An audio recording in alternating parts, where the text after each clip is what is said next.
everybody. Ooh, we need some light up in here. I need some light. Hold on a second. We're going to fix that. There we go.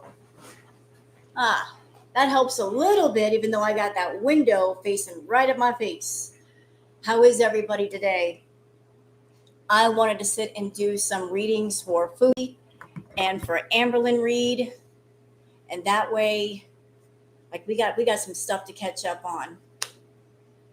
We definitely got some stuff to catch up on. We just go ahead and get my cards out. How are you guys doing today? Hope you're having a good day. I know I'm kind of early, but I got stuff to do tonight. Hey, Lori, thank you for the gifted membership. Thank you. Right off the bat, we're getting gifted memberships. That is awesome. Thank you. Thank you, Lori. Seafood pie. Crystal. How is everybody today? Hope you're having a good one. I know I'm doing this early, but like I said, I've got stuff that I have to do tonight, so I can't wait till 7, 8, 9 o'clock. We got to do it now. Thank you, Lori. I am doing well. And I've got so much to say during this tarot reading. Coco. Hey, Coco. Queen Booger is taking a nap under the covers right now. So she may make an appearance. Hey, Brooke. Yes, Crystal, I did. And I also saw the brief lives that Amber did last night. Y'all, that after I'm done doing this live, I'm going to do a react video to all of it. Because I got so many thoughts. I got so many thoughts to what happened last night. Sure do. I am disgusted with Amber. You're probably thinking, well, what else is new? The girls are disgusting. But I'm really disgusted with her. And there's another reason why I'm doing this tarot live, y'all. And it has to do with the react video that I'm going to be doing after this live. So I know there are those of you in my audience who might be sensitive to talk about CSA, SA, things of that nature. The video is going to talk about that. So I am just pre-warning you. If you're someone in mentioning those topics might trigger you in some way, please don't watch. I don't want you to be triggered. I don't want you to get upset. I care about my viewers. I care about y'all. And I don't want you to be triggered in any certain kind of way. It was disgusting seafood. I'm like, are you effing kidding me? My mouth was on the floor. I was like, you've got to be joking, right? Hey, Nova. Like, Amber was crashing out. She was upset. But the things she was saying, it wasn't just what she was saying. It was how she was saying it. Sometimes it's not what you say, but how you say it that matters. The presentation. And using the subject of CSA as a gotcha over her aunt. Like, take that, Aunt Tammy. I'm like, you're awful. You are very, very awful for doing that way. And can I just point this out? This alleged thing against Aunt Tammy. If it were true, why wasn't it mentioned earlier?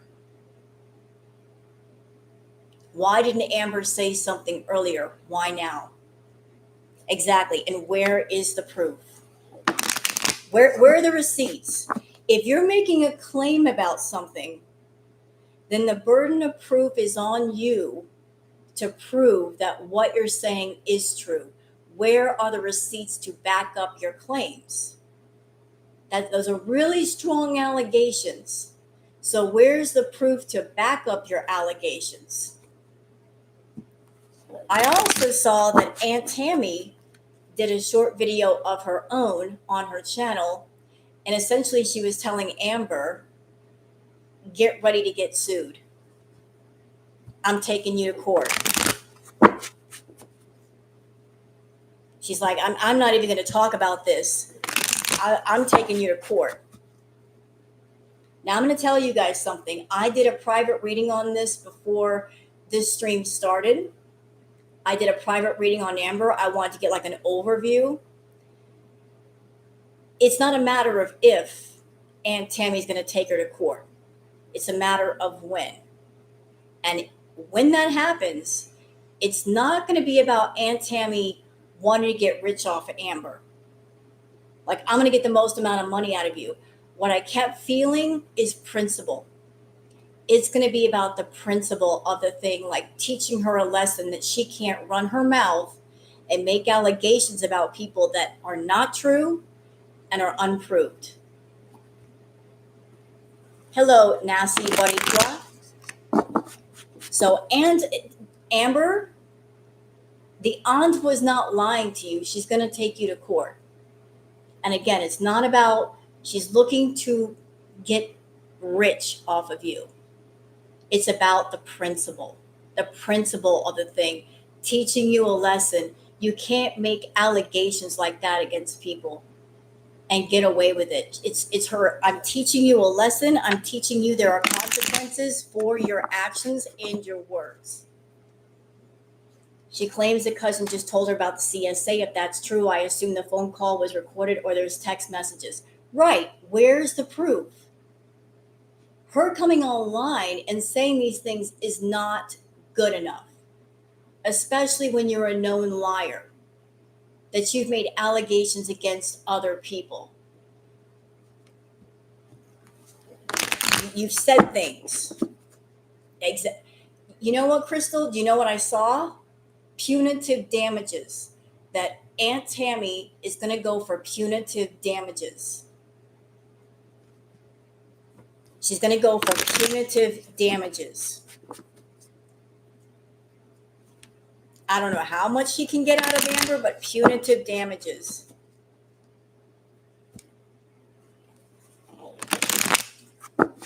Aunt Tammy's got a case.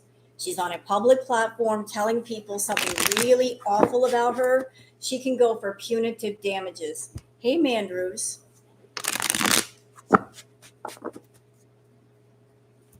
Also, in the reading that I did offline, Amber's going to attempt to go to another platform. I have seen this. Sunburst Tarot has seen this, has been seeing this for a while. There's another platform that Amber is on or going to be on, and she's looking to make a lot of money.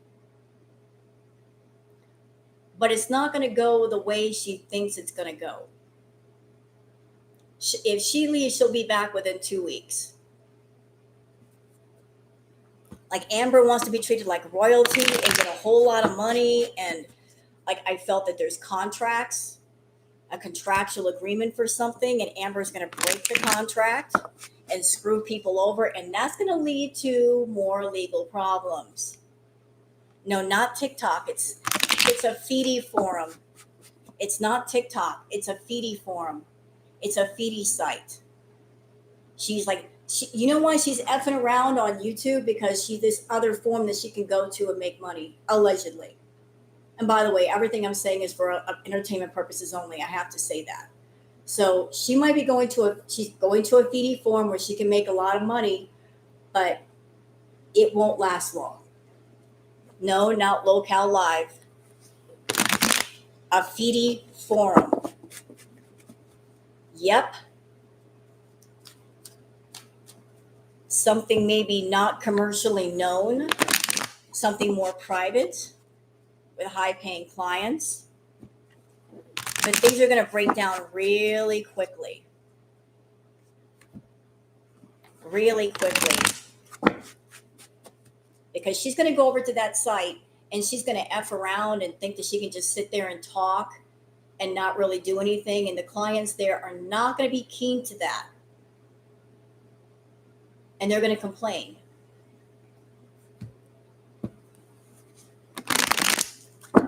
So that's why Amber's like, I don't care about YouTube. I can go somewhere else and make a lot of money.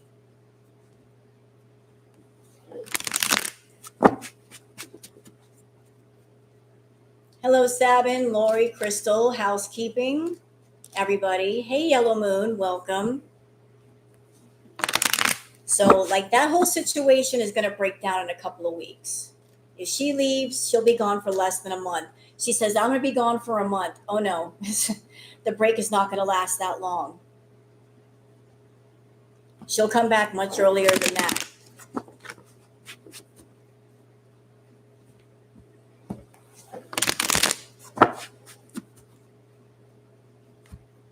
I also saw that there's a couple of people on the site that are YouTubers, that are known YouTubers. One of which is not happy about her potentially being there and is going to be running around warning people about her.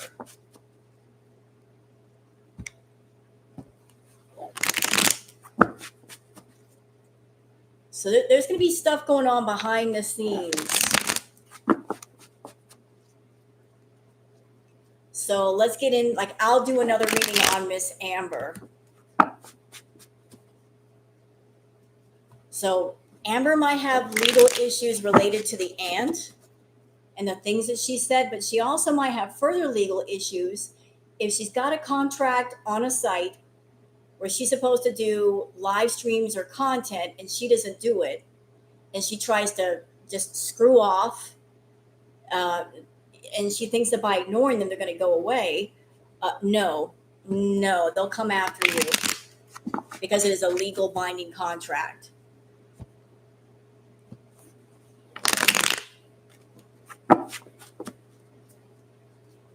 All right, so let's get into the stuff with Amber. But yeah, I've got a react video to do after this, y'all. Like, I could not believe what I was hearing last night. I was like, wow, Amber, you're losing it. You're absolutely losing it. You're losing your mind. All right, so what do we got to say about Miss Amber? Let me just put this right here. Yeah, she effed up big time. And she left the lives up, Payday. They're still up.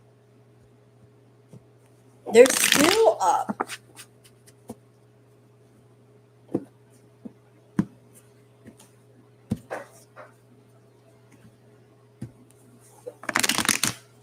Did y'all hear about what happened before the lives?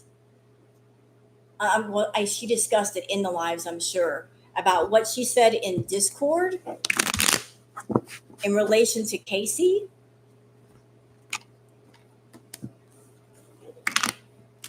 Really gross. Yeah, she's always rude to her subscribers, though.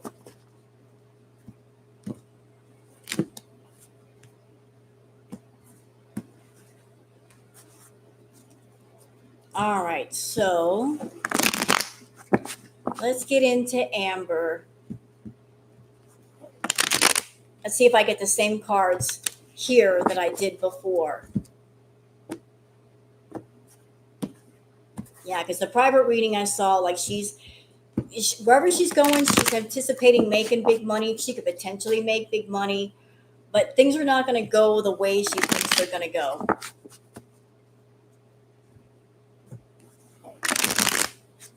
She's not going to be rolling in the dough. I agree, girl. They should just go ahead and do it. Like, both the girls have essentially run out of juice. Like, they've hit a wall. They don't know what to do on their channels anymore. Foodie literally can't stream because of her internet, and Amber has internet, but she's burnt. She's burnt. She's like, well, it's no fun for her anymore. She can't tell stories without getting called out. So it's like, I can't have fun on the playground the way that I want to, so I'm just gonna take my ball and go home. Do you think she's still with Emily? Amber said they had broken up. I think they're still talking. I don't think that Amber let go of Emily. The last reading I did, I think that she was sending, this is my opinion, I think that she was sending money to Emily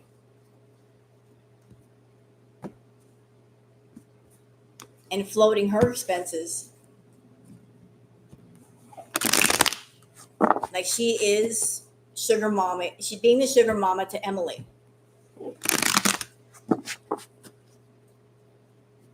She should get a bigger ball, an exercise ball.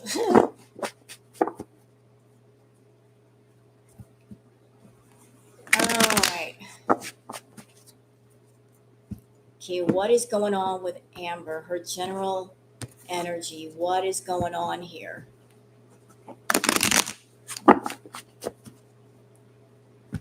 It is all a game, but she keeps losing. She's losing the game. Like the feeling around Amber and Foodie is your time is up. Like their time is up. They had a good run. They made a lot of money. Their time is up. It's time to move on to bigger and better things. Their time is up. There's no more gas in the gas tank. Their time is up.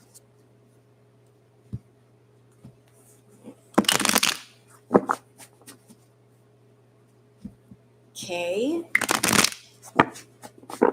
So what do we got here for Miss Amber?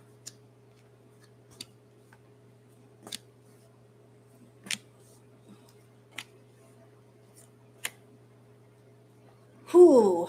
Yep. And let's see. This reading's a little different than the one I did earlier.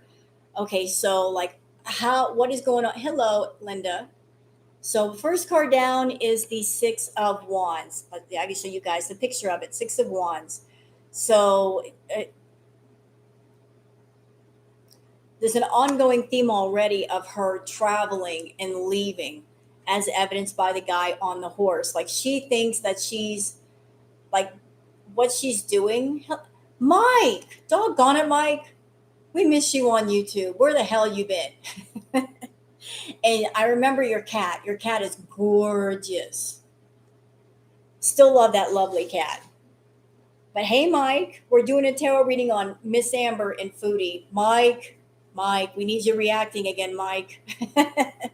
This is crazy.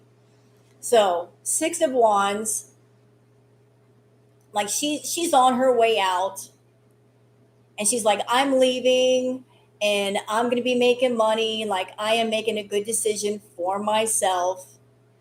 Like I'm going where the money is. That's the feeling. I'm traveling to different places and doing different things, and there is prosperity on the other side of the fence. I'm headed that way. Linda, I think so. Okay, now I want to know about this person. Tell me about but oh my. But what is going on here? We got the Queen of Wands. I'm feeling Aunt Tammy's energy with this one. And I put some clarifiers down for that. I'm like, tell me something about that Temperance. So like the Aunt Tammy card, the Queen of Wands, Temperance. Uh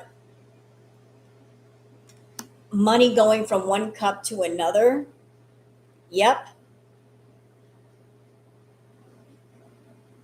We got the Ten of Pentacles. So money changing hands. Amber, she's coming for your ass. She's coming for that money, honey, but it's not about the money. It's about the principle of the thing. Like you are making serious allegations about your aunt. And no. You can't do that. You cannot do that.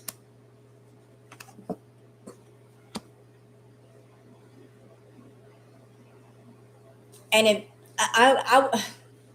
I'm just going to say it, if Aunt Tammy goes for going after Amber, there might be a possibility that she's going to rope. Not that's the wrong term. There might be other people joining her in her civil case against Amber. Like maybe other people who I hear character witnesses. It's like there might be other people backing up Aunt Tammy, that if this thing goes to court, I'm not naming names, but just other people that Amber has slandered. They'll be acting as character witnesses. So like Aunt Tammy would like we've seen when she comes with receipts. It's like it's ironclad. She's not gonna come all sloppy. She's gonna, hey, unicorn farts. Uh, and like if she goes to court, if this turns into a civil case, she will not be the only one testifying. There'll be other people that'll act as character witnesses to show a pattern of behavior. Like, and again, it's about the principle of the thing. It's not like I'm taking her for every dime she's got. It's about the principle. So, like, we got the chariot card. She's going somewhere. Where are you going? Where are you headed? Yeah, here we go again. We got the two of wands. Like she's looking to do something else besides YouTube. She's burnt on YouTube. She doesn't have any ideas for YouTube, and she's looking to see what else she can do. Can I get another card for that, please? Ooh, yikes! Okay, we got the King of Pentacles. So her working for someone, a man with money. That could be someone connected to a site. Like she might be talking to a man with money and making the jump over to this man. Can I get another one, please? Thank you. Ooh, we got the Nine of Swords. So this decision for her to leave YouTube, it's causing her a lot of anxiety. Like she doesn't really want to leave YouTube because it was easy for her to make money on YouTube. If she goes somewhere else, it's going to be a lot harder. She's got to reestablish herself all over again. And there's a lot of worry associated with that. Like if she makes the jump somewhere else, hi, Jenny, um, she's actually got to work. She's got to put out content. She's got to do live streams. She's starting from the bottom all over again. She spent 13 years or so on YouTube. For her to go to another platform, she's starting at the bottom again. She's got to prove herself. Hey, oranges, yarn. So it was like there's a lot of anxiety about this decision. Like I can go to this other platform and make money, but will I be as successful there long term as I am on YouTube? All right, let's see. I want to know about this card right here. Ooh. Eesh. Let me see.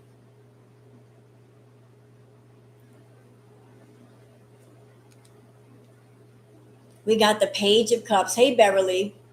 We have the Page of Cups card. Somebody is going to be whispering in somebody else's ear, which is going to lead to judgment. There's going to be a judgment, followed by the Knight of Cups.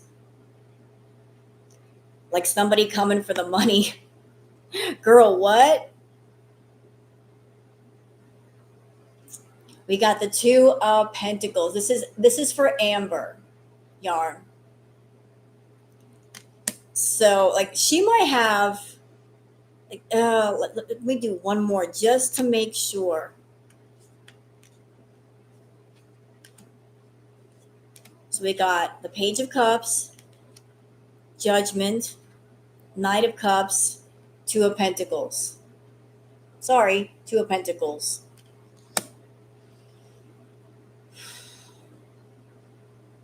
I feel like Amber is getting offers about different things to do right about now. She's just not sure where to go. Like, what is the sure thing? She's got offers from different people to do different things. So She doesn't know which one is going to be the sure thing, and she's afraid if she picks the wrong one and it's not successful, it's going to screw up the other offers. Yeah, she is getting mean. Hello, Unicorn Farts. Is she leaving YouTube?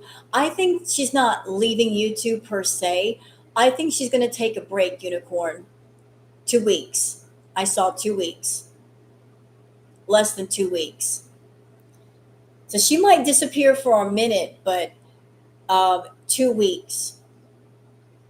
Like she's going to go somewhere else and give something a try, but then she's going to come back to her channel because she likes to be the boss. She doesn't like somebody bossing her around.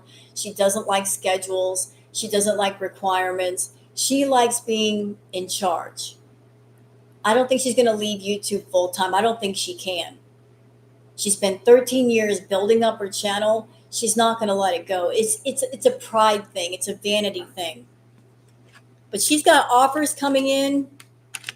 We've got a Page of Cups. We got Judgment. We've got the Knight of Cups. See, here comes the Knight coming in with a cup, with an offer. And then the Two of Pentacles, like her trying to balance out the money, like which one should I take? Which one's the better offer? And we also got the King of Wands. So there's like 3 people around her wanting her to work. She'd have no other reputable employment. You're right, she wouldn't. But she's not really employable in the regular way, Mike. Like who would employ Amber? She's been on YouTube too long, Mike. You know what I mean? She's been on YouTube way too long, making easy money. Health-wise, I don't think she could hold a regular job. She doesn't know how to be nice to people. She doesn't know marketable skills. She'd be a nightmare to work with. She's so entitled, she's burnt on her entitlement, if that makes sense. Like she's too used to doing her own thing when she wants to do it. And it's like I said, hold on.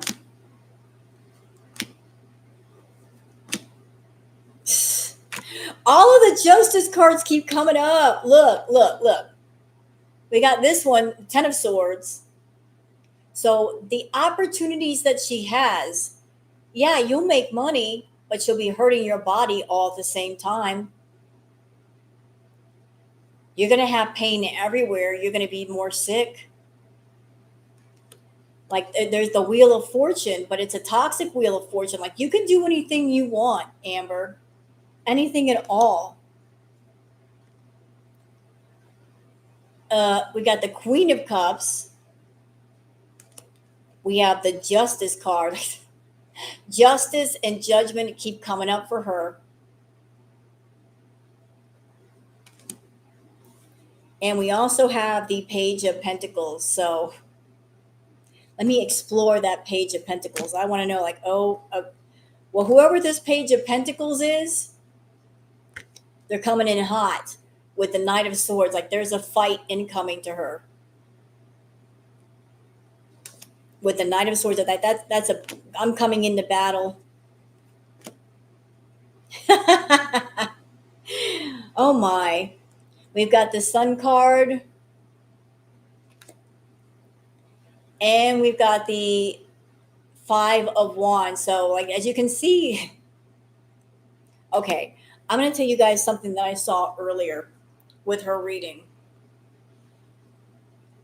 Whatever site she plans to be on, there are ladies on the site that are already established.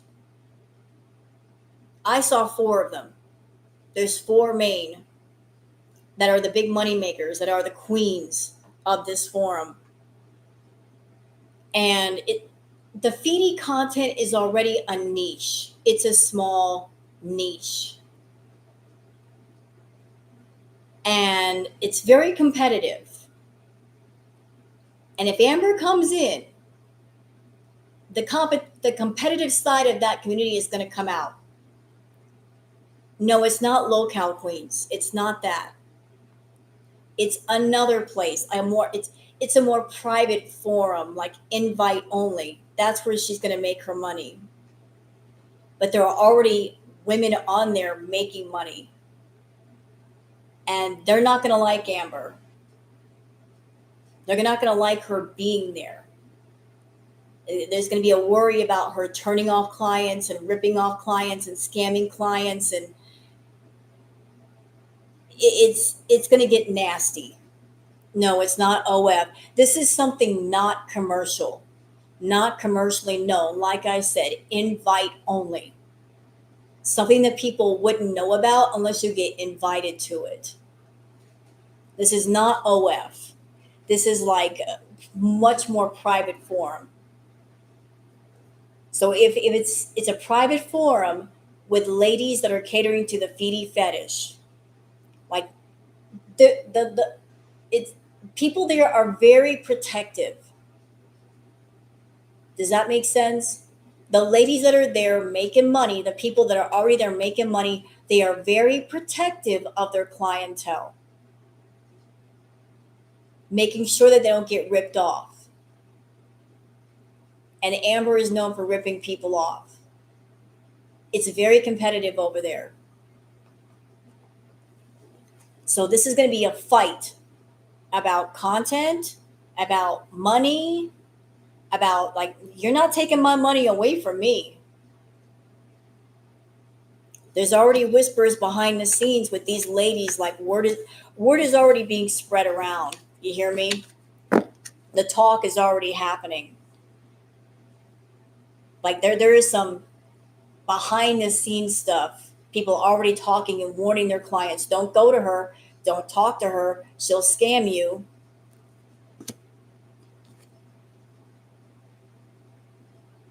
Tell me about that card. Okay, all right. Yep. Like this has to do with messages. We've got the 8 of Wands. This is my message card, like messages being sent back and forth. Okay, tell me about this card. Huh. These we have the Knight of Wands. We also got the Knight of Pentacles. So this might have to do with people that she's working with. You got looks like two men who are equal. You've got the Knight of Wands, and then you've got the Knight of Pentacles. So like I'm feeling like with the Knight of Pentacles, this is the person who may own the site or in charge of the money. And the Knight of Wands is the one who may be in charge of the ladies or content or recruiting content or dealing with the ladies. So like this feels like upper management stuff.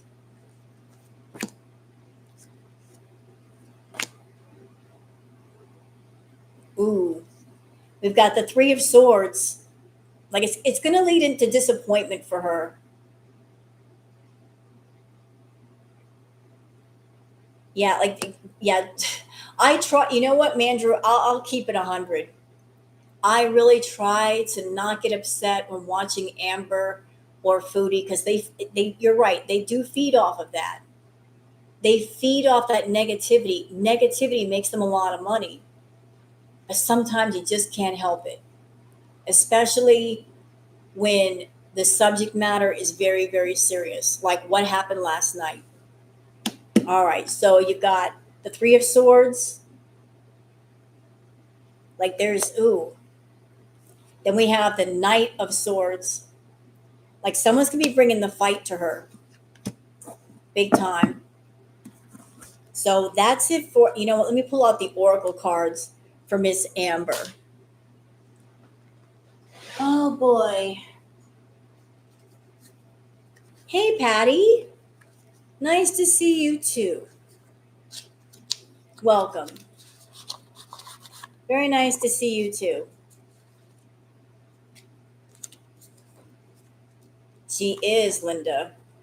So I have a question since y'all are here. How would you guys feel about some wholesome, not negative content? because, as you guys know, I'm a big fan of Rufus the Bull. There's actually a few channels that I watch. And I was thinking of just doing a fun, video. And I could put the links for all the channels in the description of all the channels that I watch. I am a big fan of Rufus the Bull. I'm a big fan of Merv the cat because there's a cat named Merv. And Merv is a trip. Merv is a Siamese cat that is very, very, very vocal. Literally talkative cat. Talks all the time. And y'all want to know something funny? Merv the cat is actually in love with Charles the gardener. Charles is outside, but Merv is absolutely in love with Charles. And Merv talks to something, nobody knows what it is, Badwigga. But Merv is the most talkative cat. There's also a channel with turtles on it that I love watching. Yeah, there's so much great stuff out there. But Merv is a Siamese, and anybody's ever owned a Siamese will tell you they'll talk your ear off. So I might do that just for fun, just to introduce you guys to positive content.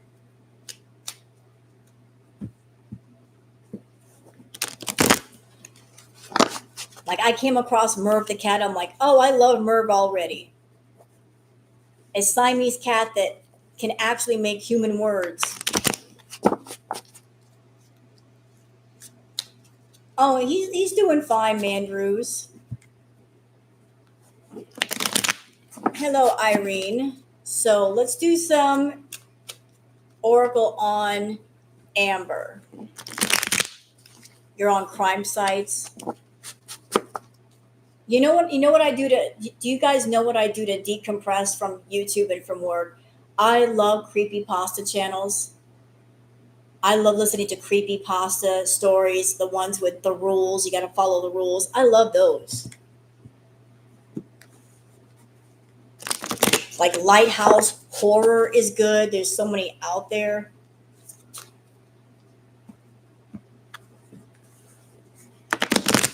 Sinister stories. Well, you guys are, for those of you who don't know about Rufus the Bull, you're gonna fall in love with him. He's an actual cow. This bull is almost 3,000 pounds, and he's a fine specimen of a Hereford bull. But he acts like a puppy. And the owner, what makes him great is that he loves his animals and he pays attention to their signs. Like, there was one clip that I have saved where Rufus, y'all, just imagine this scene. You're the owner of a bull, a nearly 3,000 pound bull, and you got a truck. And suddenly the bull sees his reflection in your truck. He sees his reflection and he puts his head right up against the truck. Like he's going to do something. Like how nervous you get to have a 3,000 pound bull ready to tear your truck up. Hey, Kaylee. So this guy's like, don't do it, Rufus. Don't do it. Don't headbutt the truck. Don't do it. Please don't do it. I'll give you an oatmeal cream pie if you don't do it.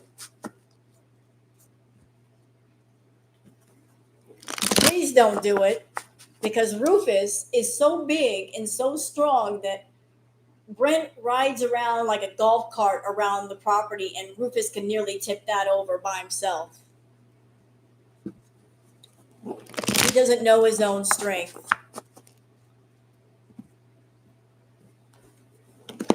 All right, so let's get back to the Amber stuff.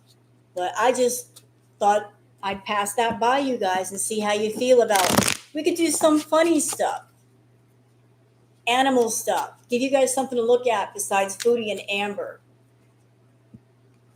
I do. I love turtles.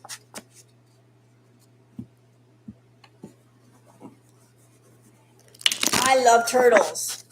Little fun fact: I used to have an apartment, and outside on the porch was a tank with little baby turtles. Used to love watching them swim around and like ride the bubbles.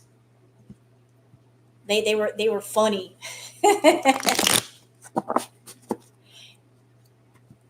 Turtles got attitude.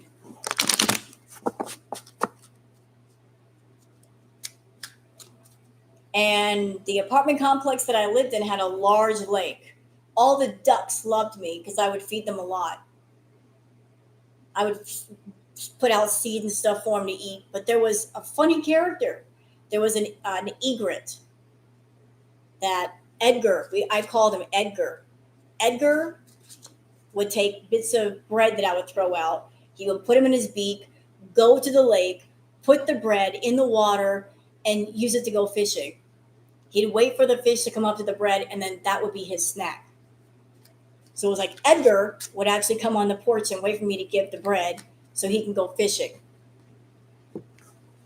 Literally get on the porch and stare at me. What do you want, Edgar? You want to go fishing? You need the fishing bait.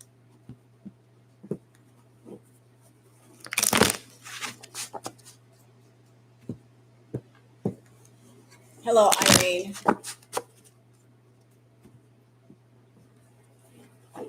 All right, back to Miss Amber. Amber, like, what is going on with you? Yeah, they're cute as pugs. All right. Yeah, he was very smart, was Edgar. He figured out, take a piece of bread, I can get a big fish with that.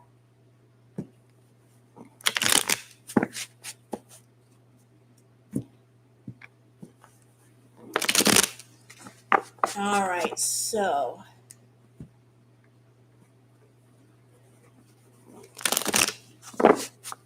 what's going on with you, Miss Amber?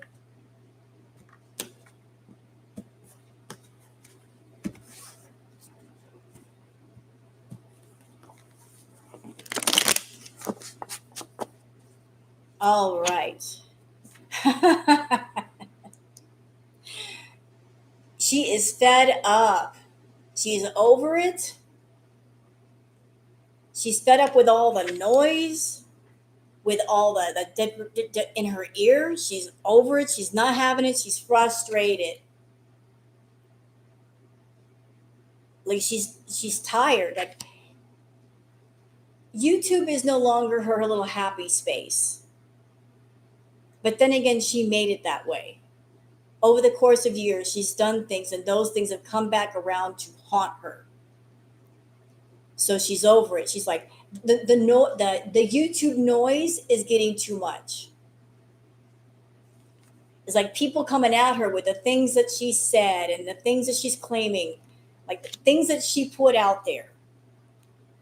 What turned up the noise volume was Aunt Tammy. But then again, Aunt Tammy was provoked to speak up. But that just turned the volume dial all the way up. Ooh. Like she's been living in a world of make believe, fantasy, feeding into illusions, disappointment. Like she's been living in this world of make believe. And oh, tell me about this card. Well, right now she's got some frenemies around her. I don't know who they are. Fake friends, two-faced, hidden intentions. She's got somebody around her who's acting as a frenemy. And I'm like, well, who is this frenemy? Who is this person, this frenemy? Well, whoever this person is, she's on cloud nine with them. Emotional fulfillment, expectations met, ecstatic. Why am I feeling Tommy's energy? That Tommy might be the frenemy.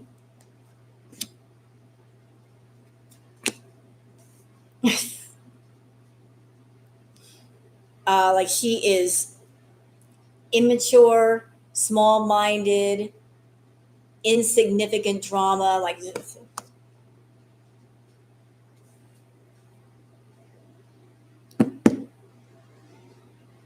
I think she's also doing something where, like,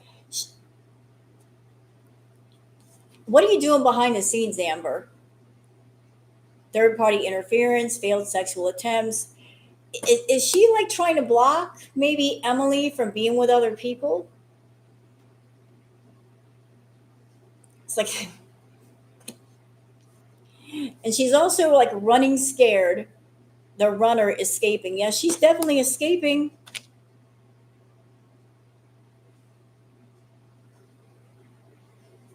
Okay, hold on a minute. Okay, I'm going to say something. I think that her running away from YouTube. Okay, this is what I got. We got running scared, quick getaway, the runner. So she's running. I'm like, okay, what is she running from or what is she running to? Thank you, Weniverse, for the gifted memberships. That is so sweet of you. Thank you. Hi, Kathy and Light Warrior, Lock Dog. That is so awesome of you, Winiverse. So awesome indeed. So she's running here, but to who or from what? We got the giving heart card, showing love, caring actions, selfless gestures, also followed by the morning after card. So is she running back to Tommy? Leanie? So is she wanting to go to where Tommy is? Do portable window AC make a difference in Florida or does it make the space more humid? Scooty McGee, you're thinking of a swamp cooler, baby. You've got regular AC units, which will make up your electric bill go crazy unless they're, like low energy. You're thinking of a swamp cooler. And swamp coolers are really best for like desert climates because there's practically no humidity in the air. I used to live in Florida. Florida has a lot of humidity. So you don't want to use a swamp cooler in Florida. You want to use an AC unit because Florida, it's tropical weather. There's a lot of humidity in the air, so don't use a swamp cooler there. Although swamp coolers are much lower cost, don't do it there. Use an AC unit. So is she running back to Emily? What state I live in? I live in New Mexico. And speaking of swamp coolers, the building that I live in, it's from like the 1950s or the 1970s. It's kind of on the older side. And when I moved in here, there was a swamp cooler, like a professional one installed in this place. It's right next to me. And it's got something on the outside. And it works really well. But then again, New Mexico is basically desert climate. And that swamp cooler keeps this place cool. Very, very cool. It's right up there with an AC unit. So I'm in New Mexico, but swamp coolers in New Mexico work because there's no humidity here. None. All right, so somebody's going to be throwing hands, disagreements, hostility, and animosity, fighting. So if she goes to Tommy, that's going to break down real quick, real quick. And then after that, there's going to be some tea time, gossiping, spreading rumors. Somebody's going to be finding a new boo.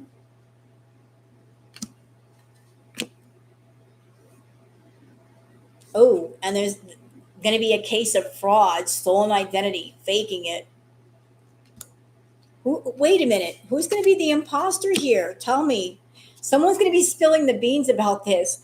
Somebody is either going to be outing themselves or outing her or Tommy as being the imposter. Like somebody's faking something right now.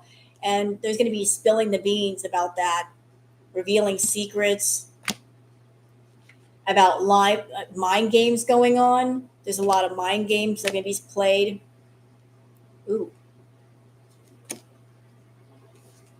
Now, this card, the knocked up card, yes, it looks like pregnancy, but I'm feeling like this is not about pregnancy. This is about the feeder stuff. Like there's maybe some stuff about the feeder stuff is going to be coming out and we're all going to be shook.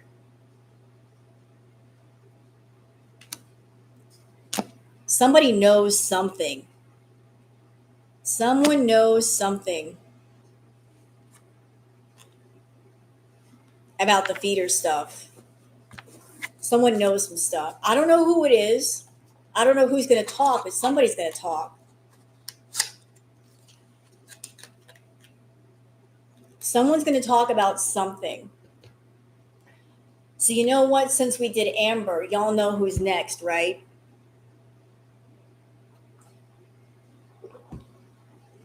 You know we got to do Aunt Tammy. We got to go for Miss Aunt Tammy.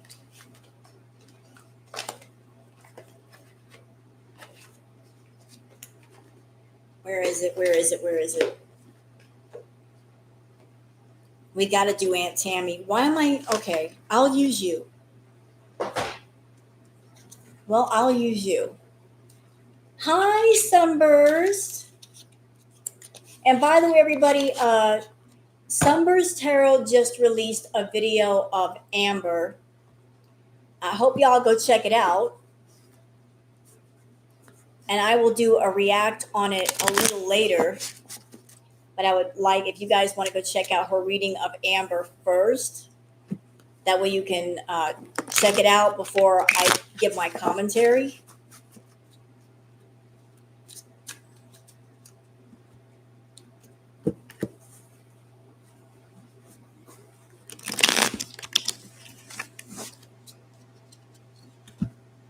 Yeah, we're gonna check out Miss Aunt Tammy. I want to see like what is she thinking? Get this wrinkle out of here. Okay.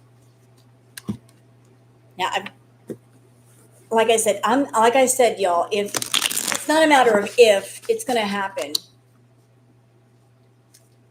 Aunt Tammy she means business, and if she does what I think she's gonna do, it's gonna be about the principle of the thing, not about I'm gonna get rich off my niece. Like she's teaching her to shut up. This is basically her teaching her niece to shut up and stop making claims that aren't true.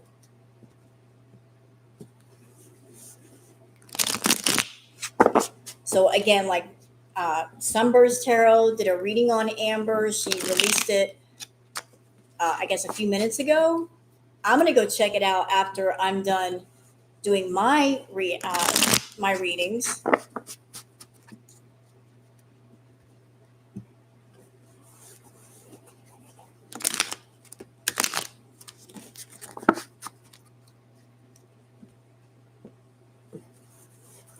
All right. So, what about you, Aunt Tammy? How do you feel? What is going on with you? How are you feeling about things?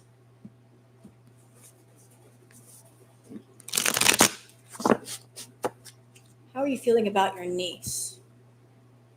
About this whole situation?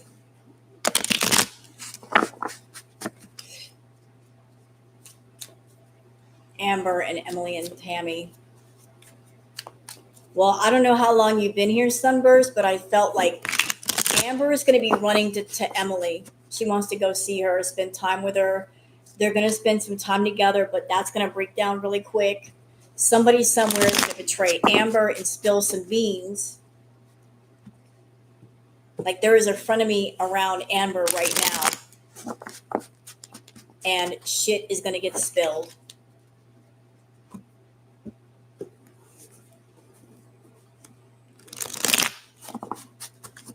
It's just a matter of time.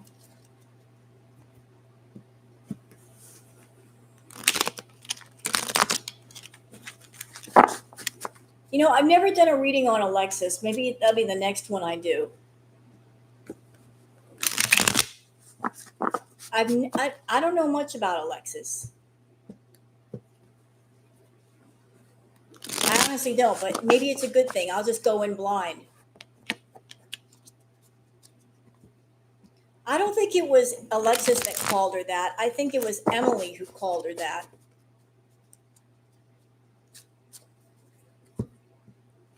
I think it was Emily who said that about Amber.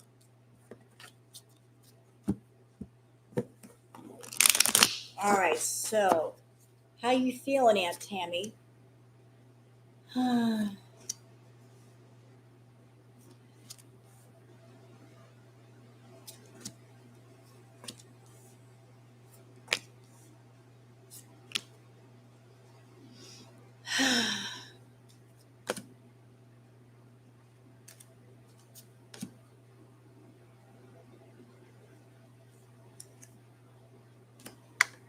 This is the wrong deck for what I want to do. This is more like intimate relationship stuff. So we'll just put that over there. Let me get my regular deck out.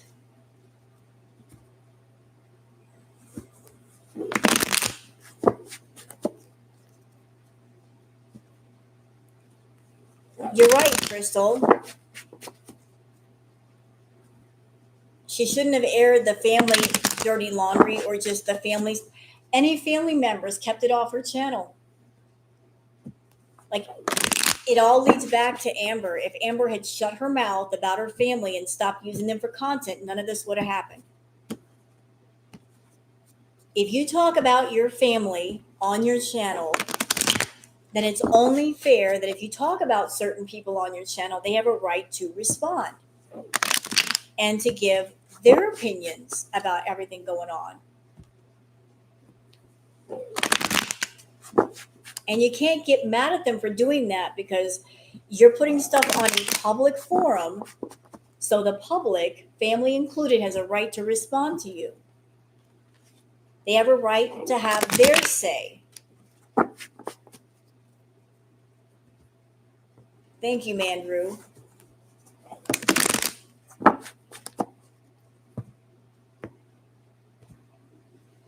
Friends, family, roommates, right.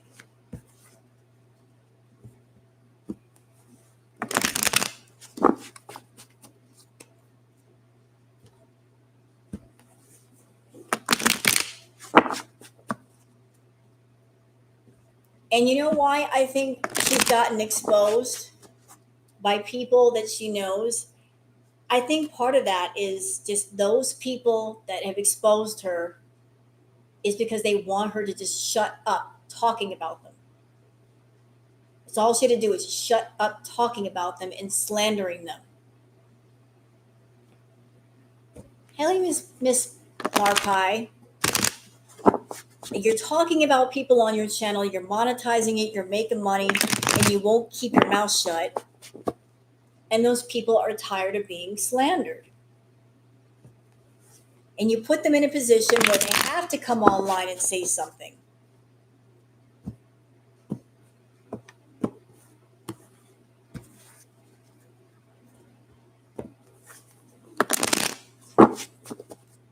So it's like if you slander someone, especially serious allegations, you're forcing their hand. They have to come online and defend themselves.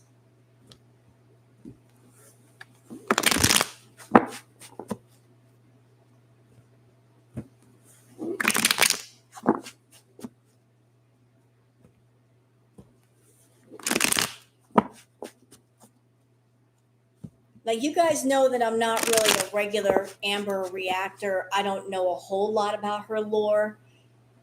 I can't stand Amber. I can't stand the way she talks. It's so phony.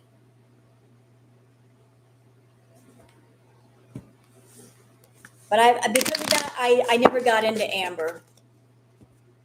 This is what I learned today. Let's see. Casey got accused of the R word. But at the same time, Casey was 15, 16 years old, and Amber was 18, 19 years old. Amber, what the fuck were you doing touching a 15, 16-year-old when you're an adult? Can we talk about that? What business did you have messing around with a 15, 16-year-old? Hello? Hello? And all these things you've been saying about Casey. And then last night you confirmed Casey didn't touch her like that.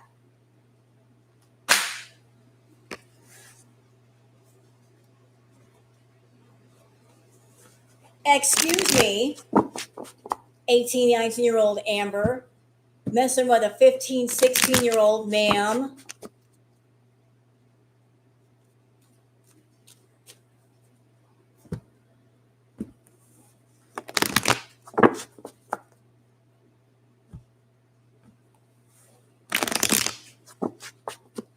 Tammy put out DMs from Amber saying how she loved Casey.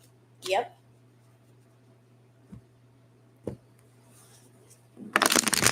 Thank you, Sock Puppet.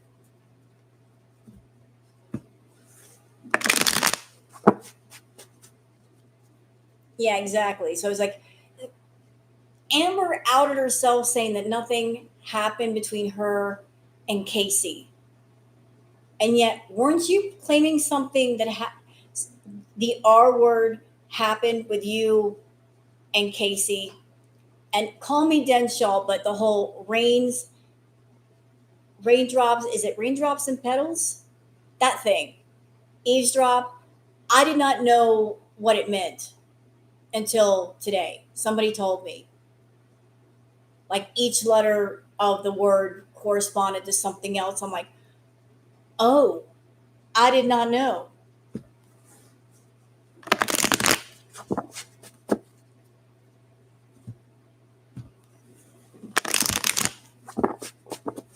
You can't go around tossing out allegations like that at people. It's wrong. It's wrong to do that because that is the kind of stuff that can mess up a person's life if it's not true. It can mess up their job. It can mess up who they're with. It can mess up where they go. Yeah, there we go. Raves and rain and petals eavesdrop. You're accusing people of serious things. You shouldn't just make shit up.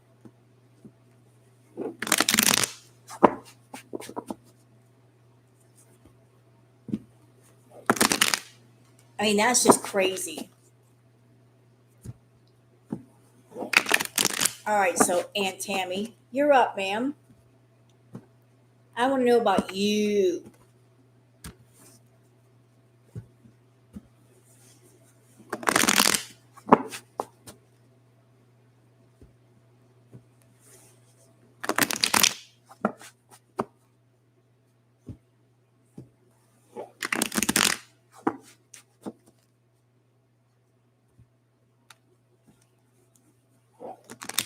Oh, and another thing.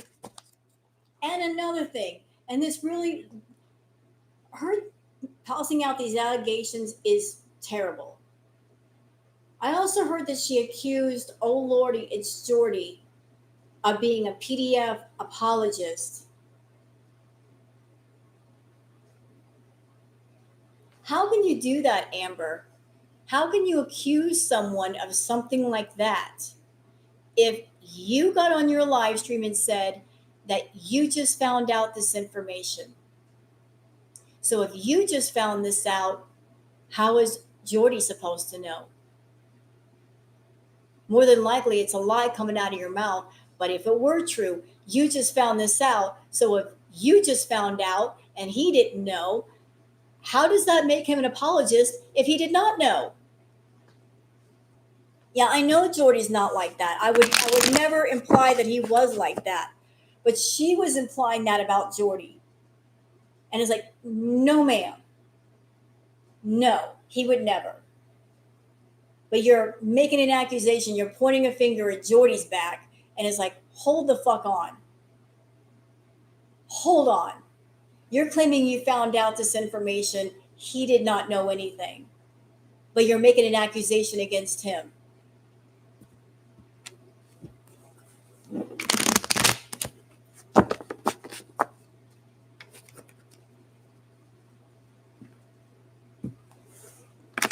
So it's like, not only are you mad at your Aunt Tammy, you also don't like, oh lordy, it's Shorty. So you're trying to, it sounds like you're trying to point a finger at both their backs.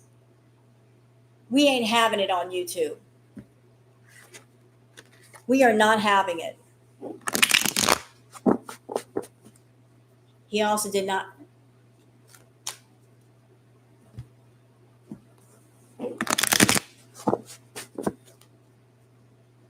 I used to think Jordy and Unicorn Pondu were the same. I can see why you think that, Mandrews, because they're both sassy. I adore sassy. I think Jordy is a wonderful reactor, and I'm enjoying Unicorn Pondu's content lately. Just he makes me laugh, but they're not the same.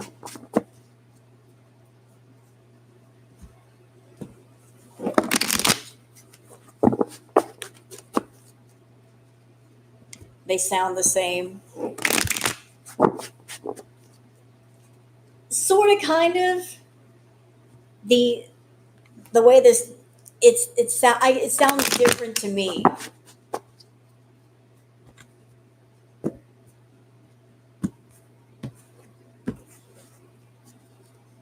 No, they're not the same.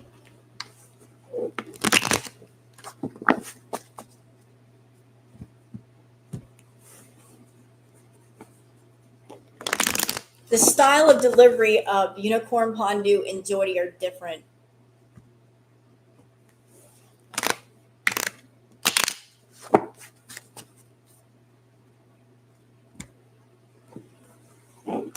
All right, so like, what's going on with Aunt Tammy?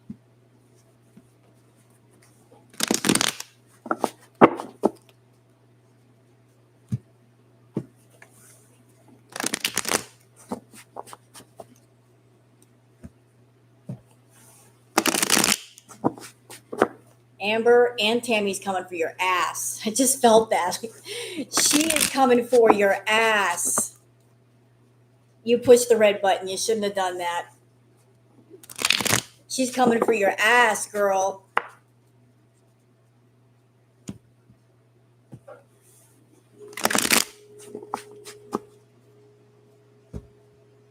I hear I was feeling it earlier and I hear it again. Punitive damages. Going for the punitive damages and court costs.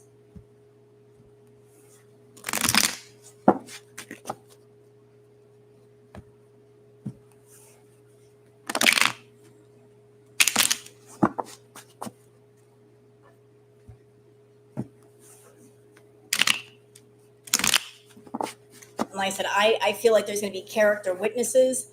I'm hearing a name about who one of them are going to be. I'm not saying who it is. I don't want this person bothered. I'd be sweating if I were you, Amber. It's going to hurt.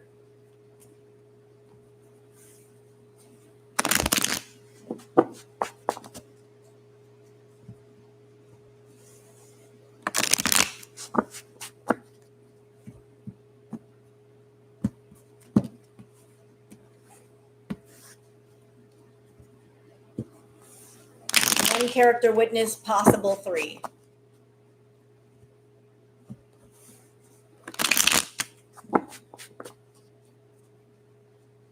Okay, let's see what Aunt Tammy. Let's see.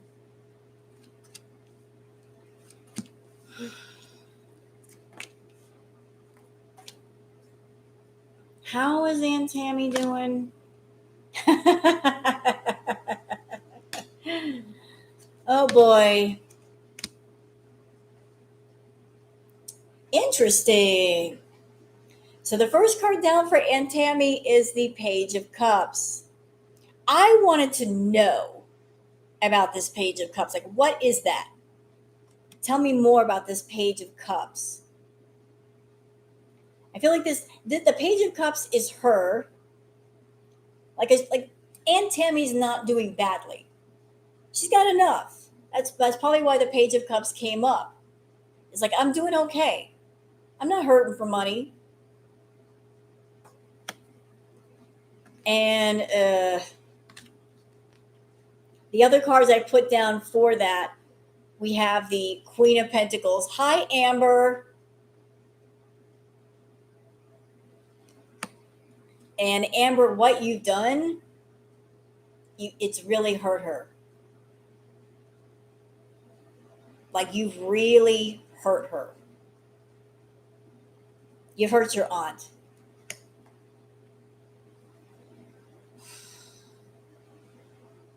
Like you went as low as you could possibly go.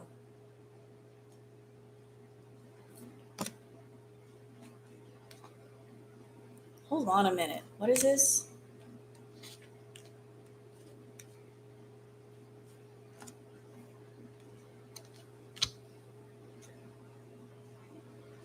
There's something going on with the family. I don't know what it is, but we've got the Six of Swords, her moving away from the family, conflict there. I feel like she's going to be moving away from the family, either physically or in some other sense. Like this, it's going to cause more of a distance with the family. Yep. Is she going somewhere? Because I feel like she's moving. Like she's giving something up. She might be giving something up. Like there's conflict within the family. She's definitely going to be dealing with some kind of loss. She's not going to lose everything, but it's going to be pretty severe. All right, so tell me about this right here. Like whatever's going on with her, like she's cutting. I hear she's cutting ties. She's definitely cutting ties with somebody, with people, with family. Uh, I feel like I keep feeling like she's moving somewhere, moving further away, distancing herself, and it's going to be hard for her. Like, see the house in the background? It's like moving away. It might be a bit of a financial strain at first or cost her a lot. But there is some good news for Aunt Tammy. Like, it's going to be good for her. With the Three of Cups, it's going to be good for her. And whatever's going on, it's going to be for the better good later. Ooh, yikes. That's interesting.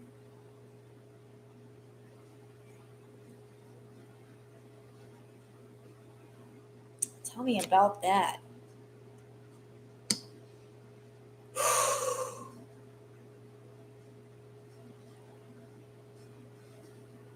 I need to know more about that.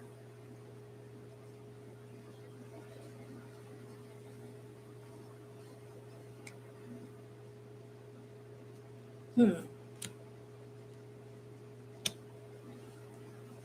Okay, now this next part is interesting. We got the Devil card. All right, so I'm like, I want to clarify that. So we have the Devil card, we have the Death card. The death does not mean necessarily physical death. It could be the ending of something, the start of something else. So I'm like, okay, so there was something obviously negative in her life, and maybe this is the beginning of something new. All right, so I'd like tell me more about that. Uh, the Star card having to do with somebody who acts as the star, and then we've got Judgment just keeps coming up.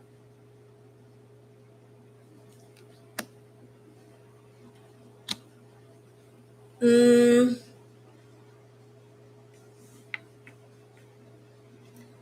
I'm. I wonder if Aunt Tammy knows about Amber's Foodie content. If she knows anything about that. How Amber makes her money. I don't know. I'm hearing no, she doesn't. But she's going to learn about it. She's going to learn like Amber's addictions to food and whatnot.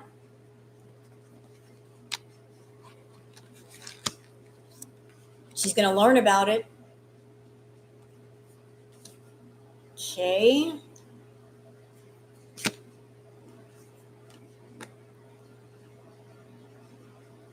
We also have the Lover's card. And we've got the Knight of Swords. So isn't that interesting? I just did our reading on Amber, and I just showed you guys the cards. So Amber, I think she's still very much attached to Emily, and she's going to be running in that direction to go be with her. And things are going to break down pretty quickly. So she might hear about this, which is going to lead to the Knight of Swords. Like there's going to be fighting within that relationship. That won't take long. Oh boy. Causing her a lot of pain. Oof. All right. Tell me about this. And Tammy's got some good stuff happening for her. We also have the Knight of Pentacles. So this, I wonder if this has to do with what she's going to do with Amber in court. There's a lot of prosperity here. A lot with the Nine of Pentacles. Like I said, in the earlier part of this reading, there's going to be like something's going to happen which is going to cause her to move away from the family or distance herself. It might be an actual physical move, but it's going to hurt at first. You know, it's going to be hard, but then it's for the better good. And this might be the final outcome of like, I'm doing what I need to do for myself. I'm taking care of me. And she's got a lot of work to do. She might be overburdened with work at first. Then with the Three of Wands, it's like it's just a matter of like coping with, like, dealing with life without the family. So there's that. Now we'll bring out what's the Oracle cards. Will there be a final breakup for Amber and Amber? Breaking up with herself? You mean Amber and Emily? Or Amber and the Ant?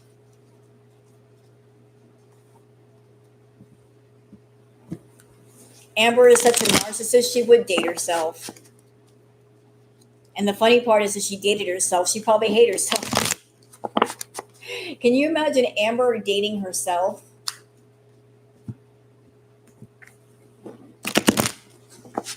Two Ambers.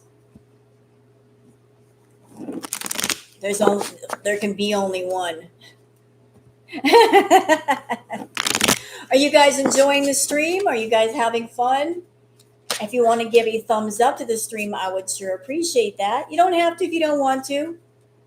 Do what you want to do, everybody. I will leave it up to you.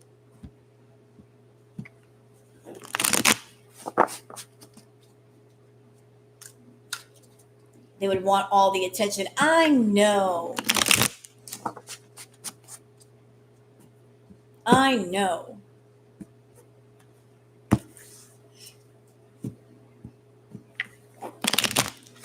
All right. How are you feeling, Aunt Tammy?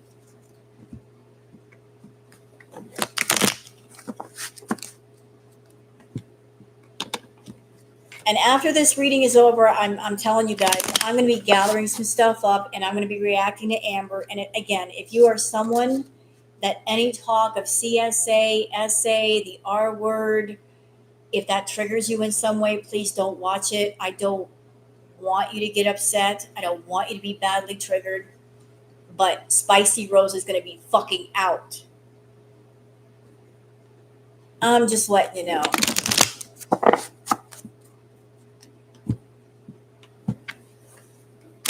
I'm not even going to monetize the video just so I can say what I want to say.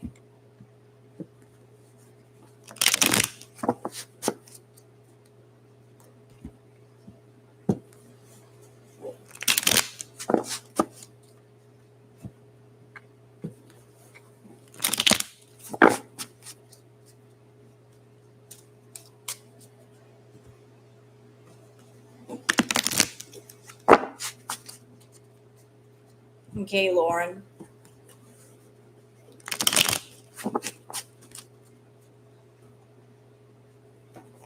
I'll be nice. I won't say so many bad words. I know some people are not fond of the profanity. I'll try to control my bad words.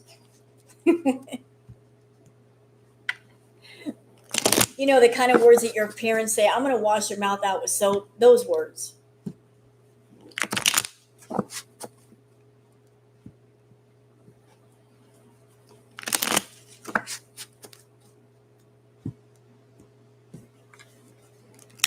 All right, Aunt Tammy, how are you feeling about things?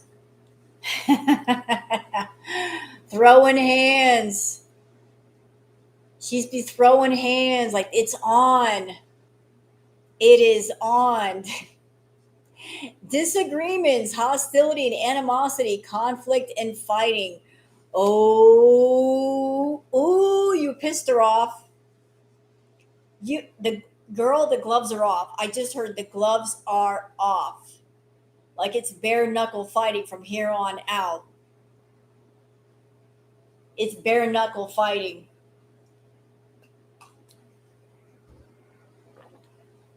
You said some fighting words last night, Amber, and she's in fight mode right now.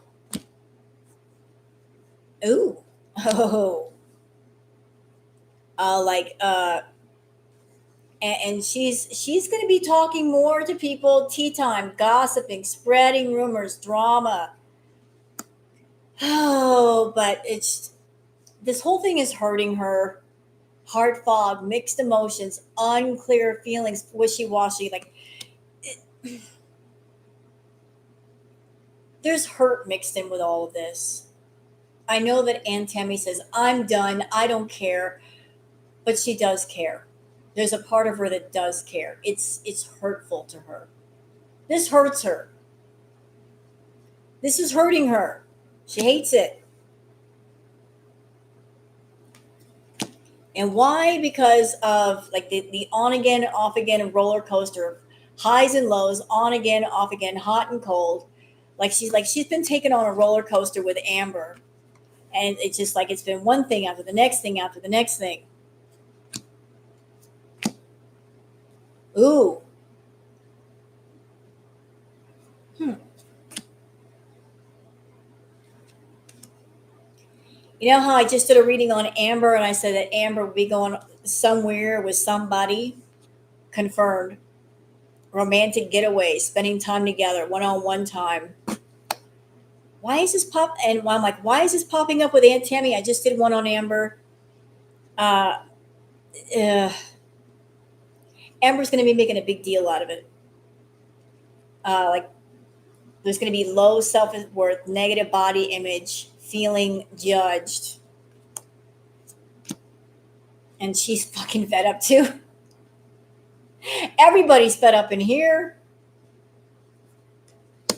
Yeah, Amber, she's going to call you out like for being an imposter, fraud, stolen identity. That's the second time this card has come back up.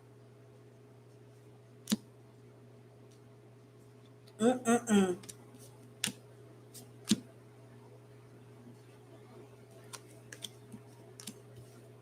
Like the feeling I'm getting from this is like Amber just basically took out a container of gasoline, threw it on the fire, and said, I'm out of here. I'm going to go hang out with Emily or somebody.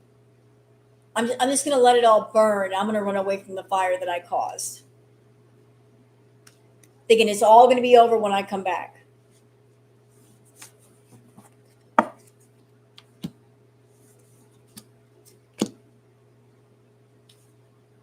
Now, I don't know. Hold on a second. What is this? Aunt Tammy, be careful. I know you're stressed out right now. Be careful. Like, don't get so stressed out you end up in the hospital. Be very careful with yourself. And Aunt Tammy is like keeping it 100, honesty, showing true colors. Like, she's going to keep it a buck with us. And while Amber is over there running scared, she's going to unbothered, brush it off, move past it. And ultimately, she's going to be bossing up. Like I said, like if she comes for Amber in court, civil case, punitive damages, it's going to be about teaching her a lesson. This is, she's still, in a way, she's still kind of in aunt mode. Like, I'm the adult and I'm here to teach you a lesson. Not in a malicious way, but you need to know, Amber, you can't go running around running your damn mouth. Like, she's still got the aunt hat on. Still got it on. Like, you're going to learn today. You're going to learn today. Should I do one on Emily, y'all? Should I do one on Miss Emily?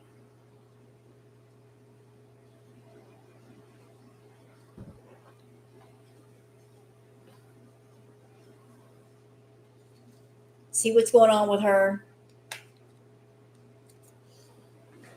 Let's see if I got another one out here. Did it do? I got the perfect deck for it too.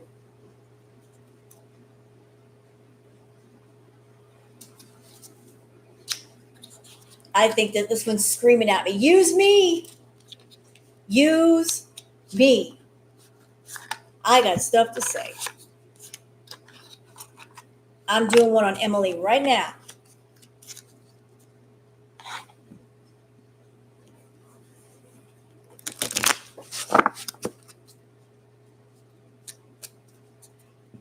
Love the decks.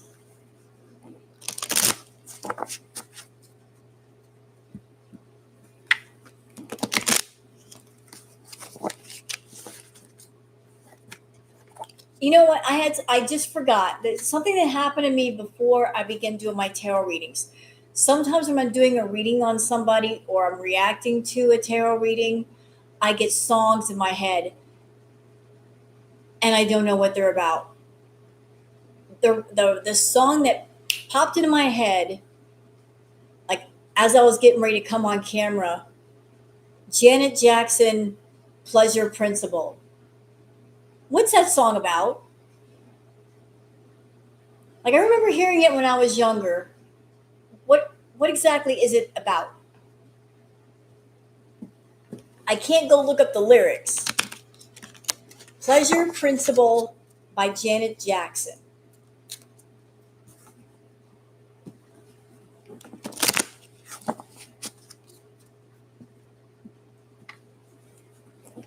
What is that song about? Why did it pop up in my head? Can someone go ask AI what's going on with that?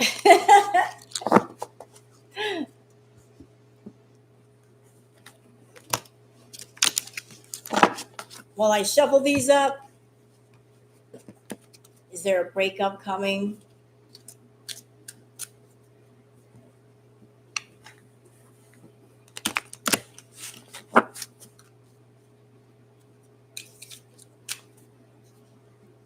You know what? I'm deadly curious. Yeah, Janet Jackson, like Pleasure Principle. What is that song about? I remember seeing the video. Like, you know what? I'll look it up. Give me a second.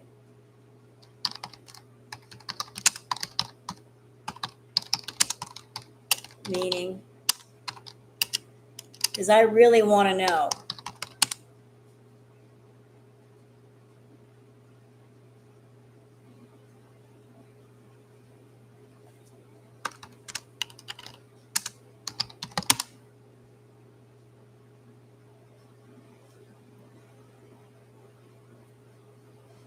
Oh boy. AI summary, theme of desire. The song explores the idea of pursuing pleasure in the instinctual drive for satisfaction. Emotional connection reflects the complexities of love and attraction, emphasizing emotional fulfillment. Self expression. The lyrics convey a sense of empowerment and confidence in one's desires. Musical style. The song features a blend of pop and funk elements. Oh boy. Oh boy.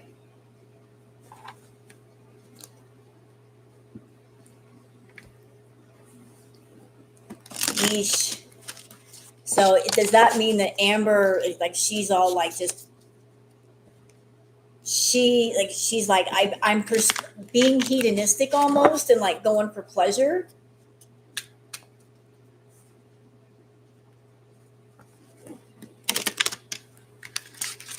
Like, I just want to do what makes me feel good.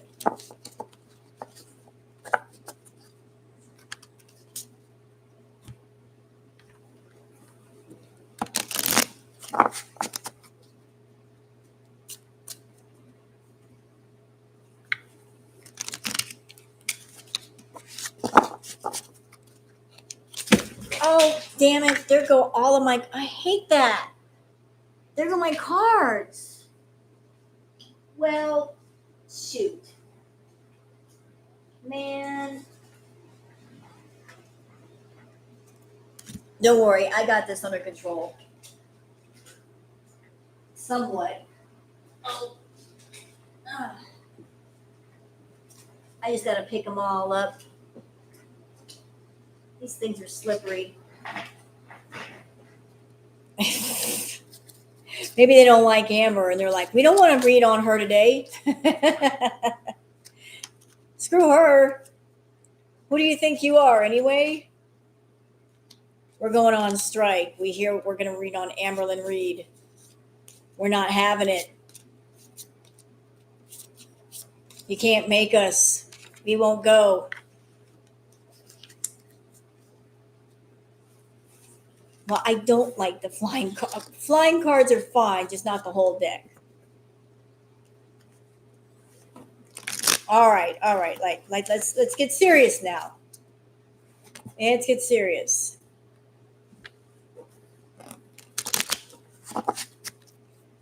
All right, tell me something about Tom, Emily, and Amber. Well, this should be thoroughly done right now. Like, what are some messages? Okay, so there's a feeling of loss. How is Emily doing? Feeling of loss. Tell me some more. Self-destructive patterns. Anything else? Feeling not good enough.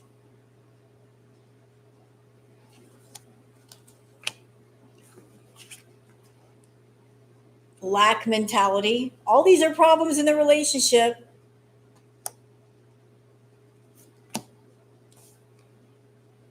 Oh. Ooh.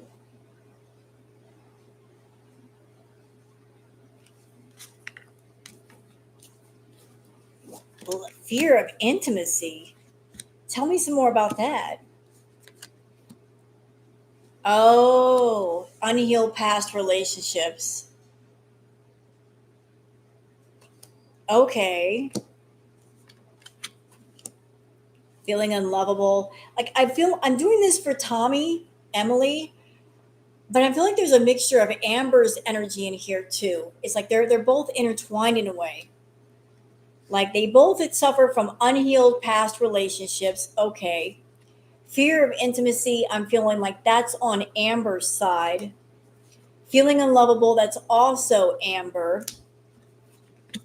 Self-destructive patterns, the both of them. Feeling not good enough, Amber. Feeling of loss, Tommy. Lack mentality, that could be Amber and or Emily. So it's like this is like couple shit going on.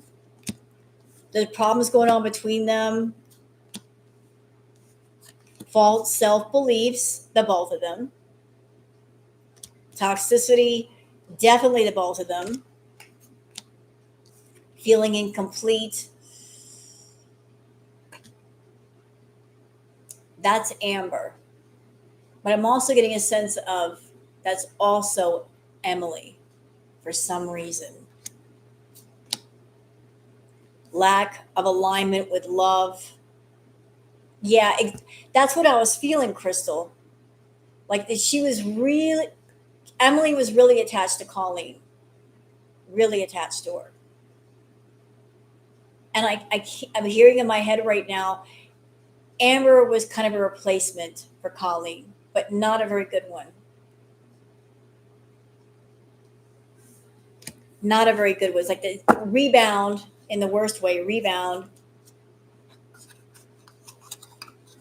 Rebound. You cared about this woman, yet you hopped over to another one immediately. All right, let me get out the regular cards. Like there's too much rebounding going on and not enough healing.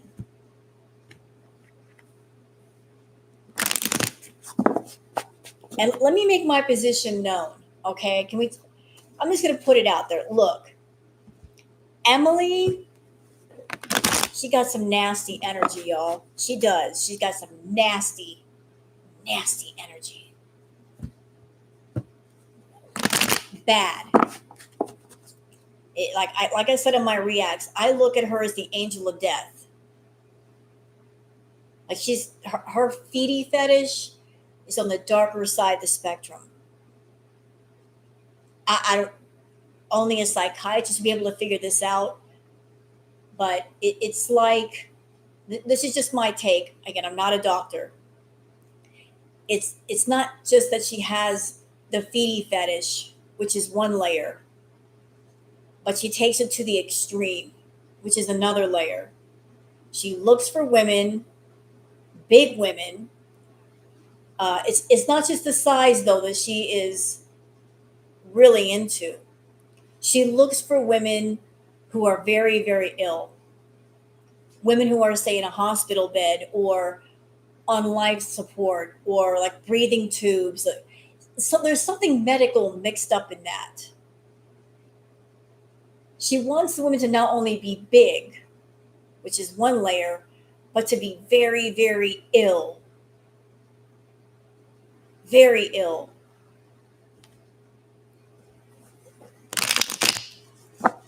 It's like she maybe has like a feety fetish, medical fetish. Maybe she looks for women who are very sick because maybe she wants to be the greatest love in that woman's life before she passes. And then when that woman passes, she can stand at her funeral and do the eulogy and get sympathy for being the girlfriend. Like Munchausen syndrome by proxy. That's why I call her the angel of death. Like she is, it's not just a big women. She's looking for women who are very, very sick.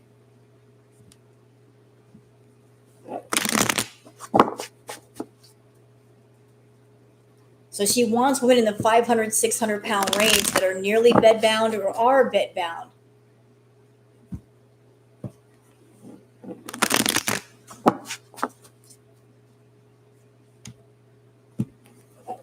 So that's just my take on the whole thing. And she was still T-Mobile. But notice that every time Amber said, I'm sick, Tommy came running. Tommy came running. Amber like, I'm sick. Here comes Tommy.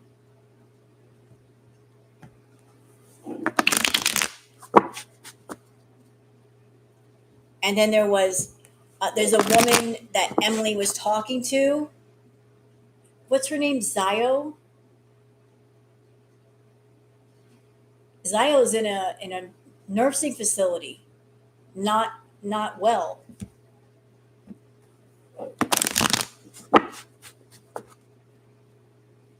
So let's review. There was Colleen, who passed away, who was in a facility. Then there's Amber, not in the best of health. There's Zio that she was talking to, who's also not well. I mean, there's a pattern here.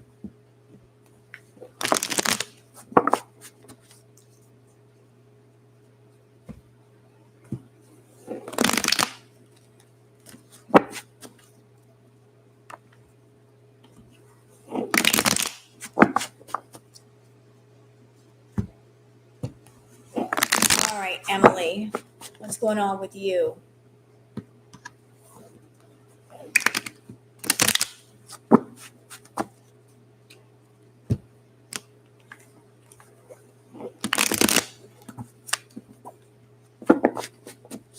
What is going on with you?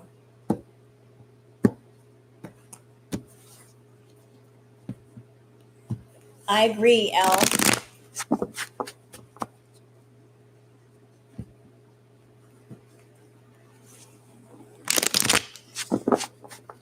Well, when it comes to the feedie world, there are feedies that they want to get someone who is the one being fed.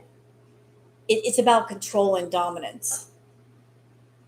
If somebody is completely dependent on you for absolutely everything, like that's the ultimate control. Like you can't go anywhere, you can't do anything, you can't even get something to eat with you rely on me. It's a toxic form of control and dominance. Hey hippie Easter.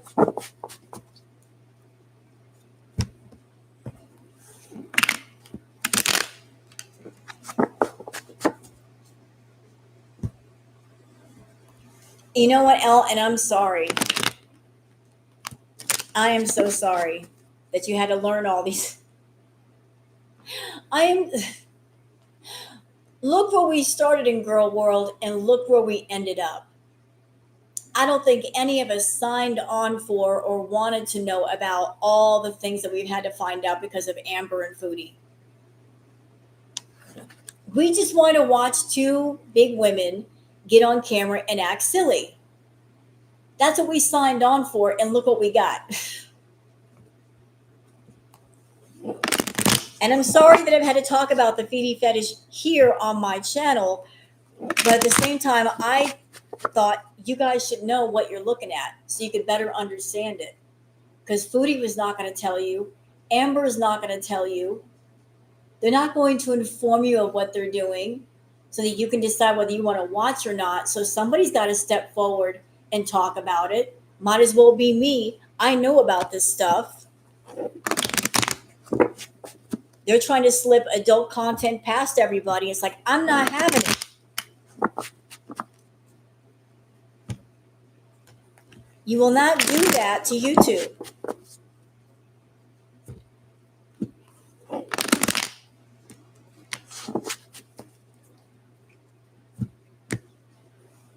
The lady in the basement.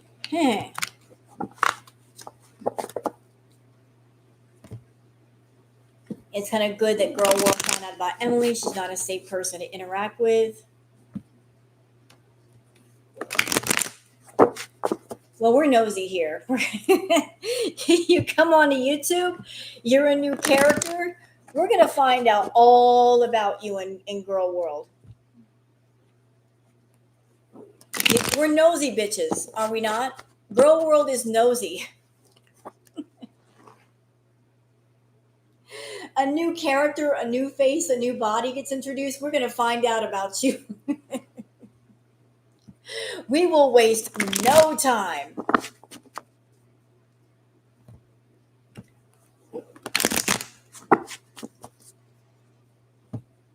You gotta love Girl World for that. We're nosy.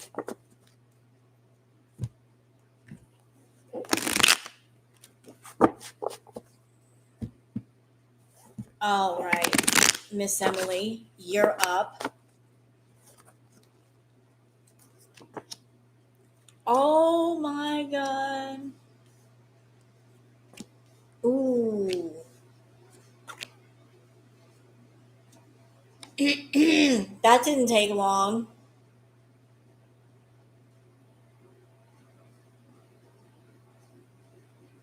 That did not take long at all.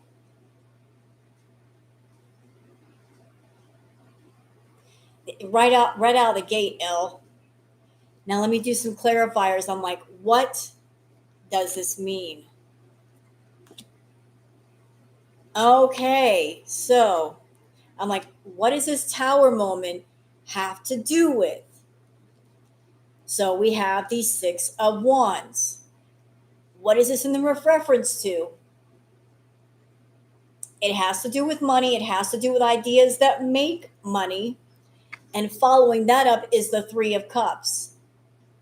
So some kind of partnership, like people coming together and like forming a partnership, a business contract, like, oh, and this card. This is my getting away with something card. Seven of Swords. So let's recap. We got the Tower. Like there's going to be disaster revolving around um, some kind of content, some kind of business opportunity, some kind of agreement. Like we're going to make money. How are we going to make money? Something that Emily's doing with somebody else. Something that she feels she's gotten away with. And this Page of Cups keeps coming up. Like, Emily, are you being sugar mamaed? I think you're being sugar mamaed. This feels like Amber's energy. Like she's fronting you some money. Yeah, but there's going to be judgment about that. There's going to be judgment.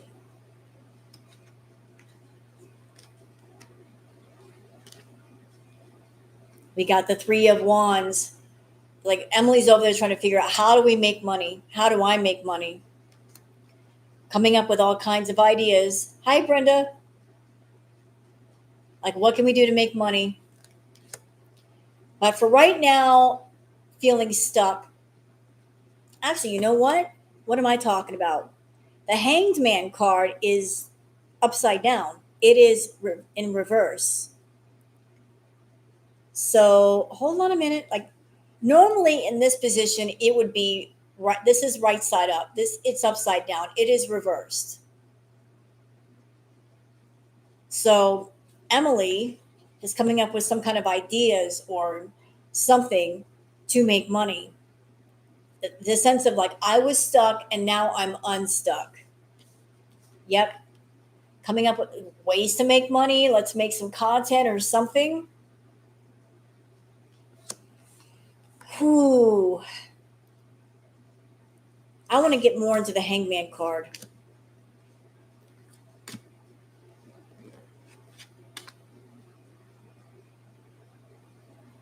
You got the Ten of Wands. I feel this has to do with content. Some kind of content, like some kind of work. Then we got the King of Swords dealing with a man, which is interesting because what do we have here? Where is the doggone card? There it is. We've got the Three of Cups. So there's three people here.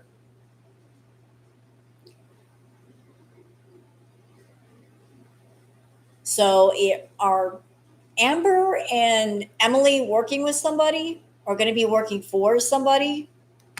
Like, is there a third party involved in this business deal? Kind of looks like it.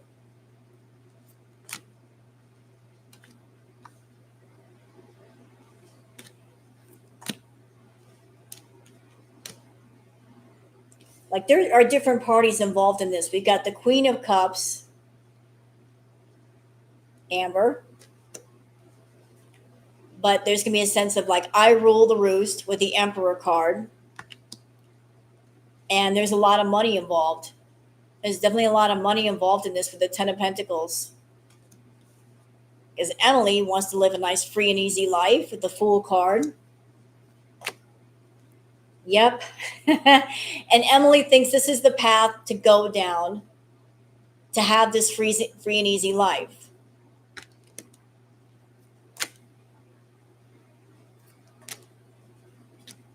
So for Emily, it's all about money. Like, you guys just saw the reading that I did for Emily. Did you guys notice there's no love cards in there?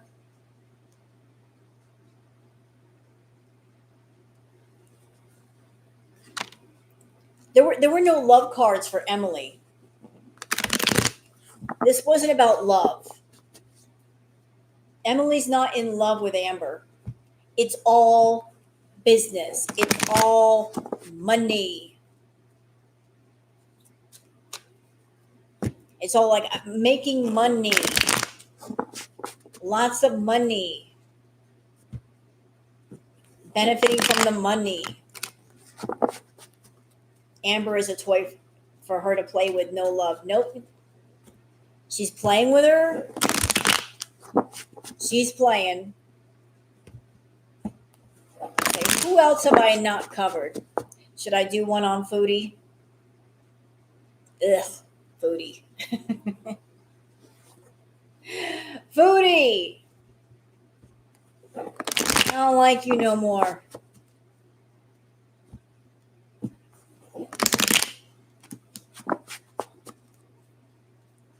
Should I do one on Foodles? Mama Lynn. Oh, that's right, Mama Lynn.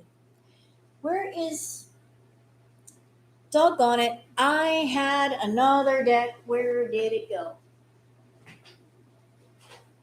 It was in here. Should I use this? Grandma? We'll do one on Mama Lynn.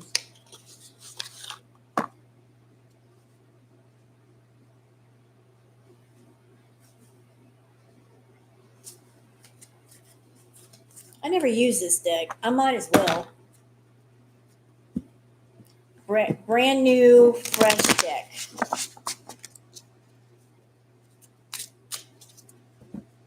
How do you feel, Mama?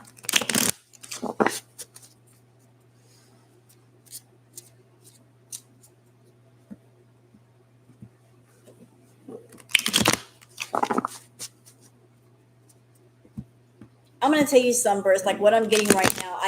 I feel like Mama Lynn doesn't. I'm not getting anything off of her.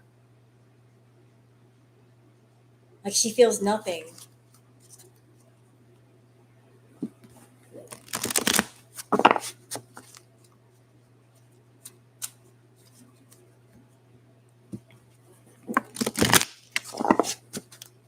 If she's not emotional about this,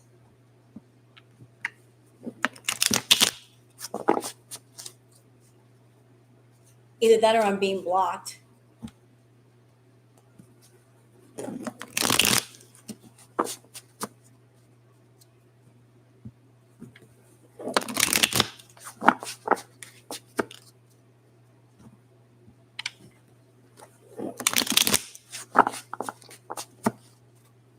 Let me try to do a reading on Mama Lynn. How is Amber's mother feeling?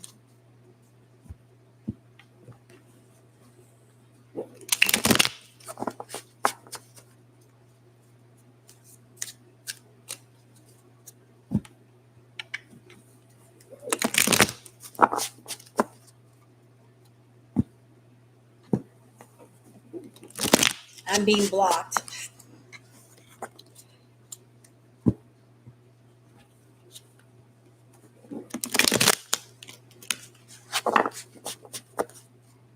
I'll work my way around you. Okay.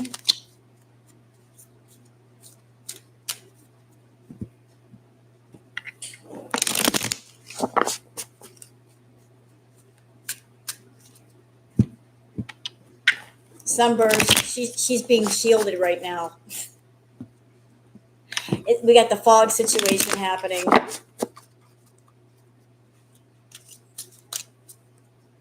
But I'm going to try to read on her anyway.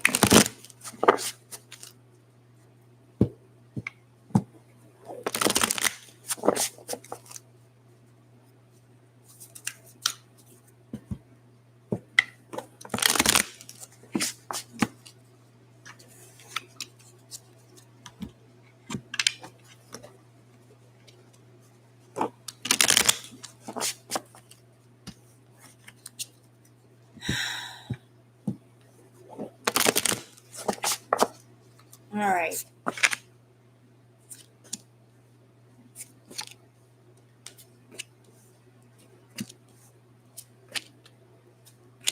All right. What about Mama Lynn? All right. So how does she feel? The first card down is the Three of Swords. Heartbreak, suffering, grief, and emotional pain, sorrow, hurt, divorce, loss, depression, betrayal, disloyalty, delays, upset, confusion. So she's not happy. She's definitely not happy.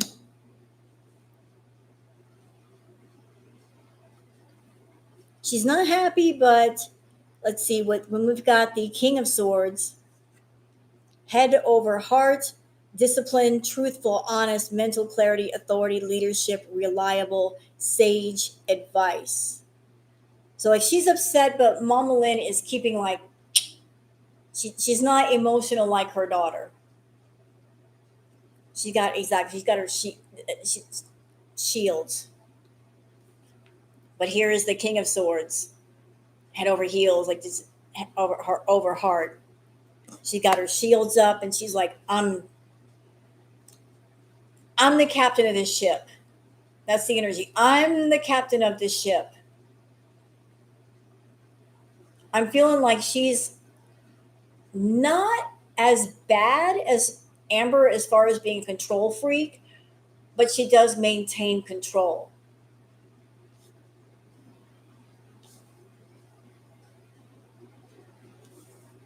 Then we got the Nine of Cups.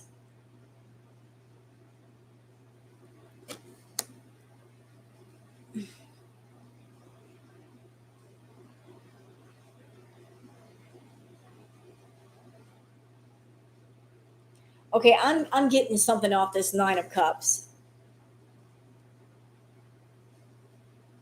Forget what the card says. I'm getting something off this card. That it's look, I've heard about this thing about like Grandma Lynn and who's going to get the house and all this other stuff. I heard about that. Something to do with ownership of the house and who gets it and the percentage and all this other stuff. Uh, I feel like Grandma Lynn, uh, Tammy's sister, is it Tammy's sister? She wants it all. Like she's looking to get all of it. Like she wants all of it. Like I want to be sitting pretty in the house by myself. That's what I'm getting off that card.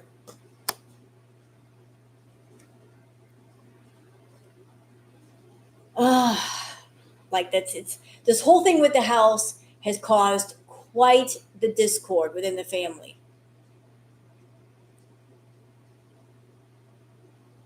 Like this thing with the house, it's caused so much fighting within the family, and it could be easily solved if the grandmother, Grandma Lynn, if she did something to make sure that nobody fought over anything. But Mama Lynn is like, like wanting to be greedy and get the entire house to herself. It doesn't want to share, doesn't want a percentage, and you buy me out, and it's all this other stuff. Yep, there we go with the look, Four of Pentacles, hoarding. There's a lot of like hoarding going on. Saving money, wealth, security, scarcity, self improvement, control, frugality, solid foundations, conservation. So, yeah, Mama Lynn, yeah. You want all the marbles, don't you? You don't want to share with your sister. And the grandma is extra messy. Grandma was the one who made this messy. If she had a will or something and it was locked down tight, nobody would be able to argue about anything. Grandma was the one who started making this messy.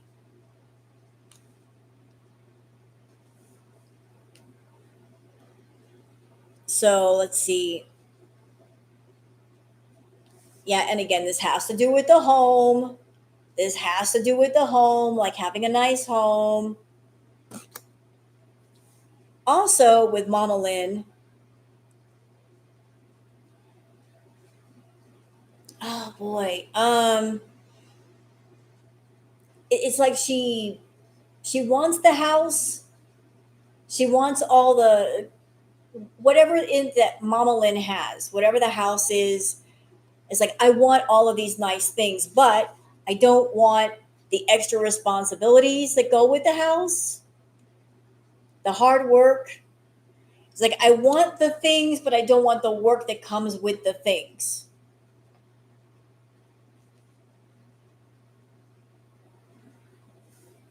Okay, let me just look at this right here. Because like this is gonna be a double-edged sword for her if she does get the house.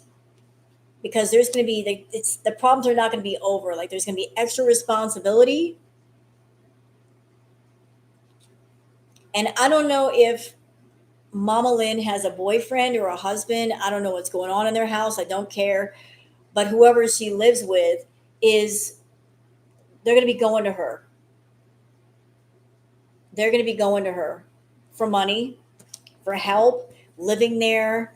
Like it's she's not understanding it's gonna be more of a pain in the ass than she thinks. So it was like she wants the house, she wants the money, but what was it? I heard somebody say once, everybody wants to be the boss until they are the boss. And I've seen the boss's job and I don't want it. On the outside, the boss's job looks great until you start doing it. So it was like she wants to be the boss, but then she's going to find out what it means to be the boss. Like it's so much easier to not be the boss and have all the responsibility. Mama Lynn ain't ready to be the boss. She doesn't realize how heavy of a job that is. So I did Oracle on Mama Lynn. So who else have I not done stuff on?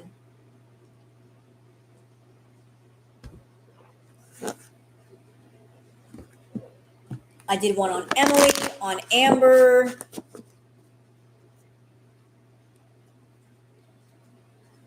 So it's like, be careful what you wish for, Mama Lynn. You want the house, but you're not ready for the responsibility of the house, Alexis.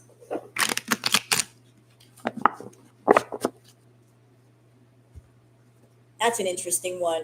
Can y'all give me a minute? I got to go walk across the room to go get some tarot decks. I did one on Grandma Lynn. Didn't I do one on? No, I did one on Mama Lynn. Mama. I'm sorry. I'm getting them confused now.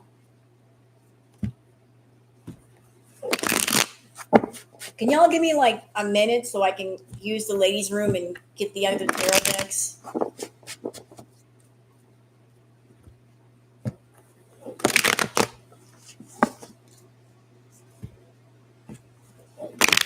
Would you please excuse me?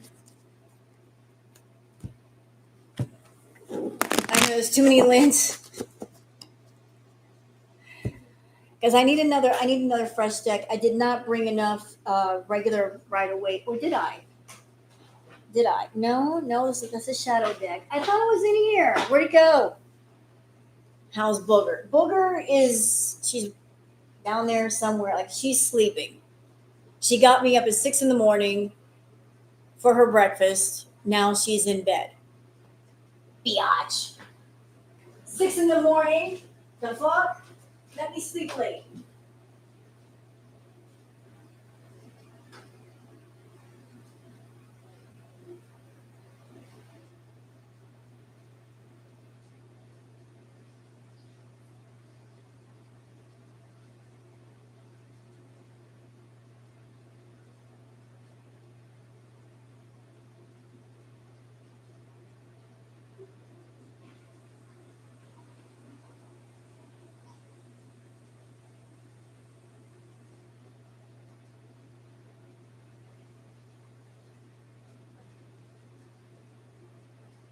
Okay. I organized all my decks. Where is it? No. Okay, here we go.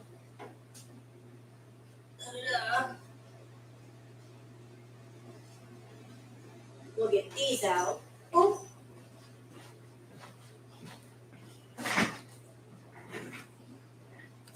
I feel better now. Thank you for waiting. Okay, got this, these.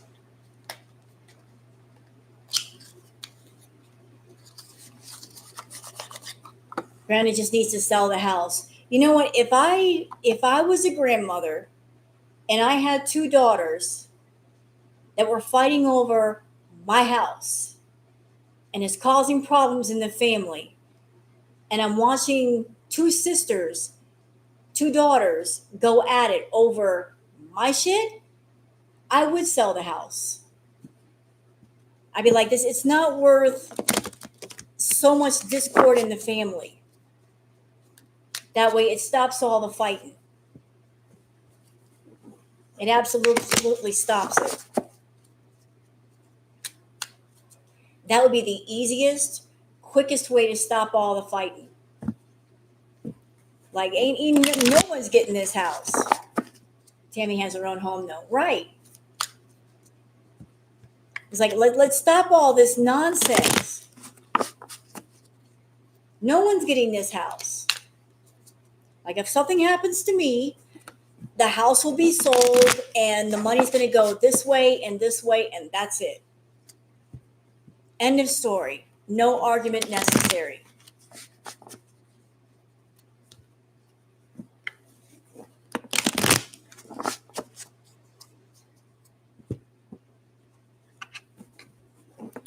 There's no need for a family feud over somebody else's stuff.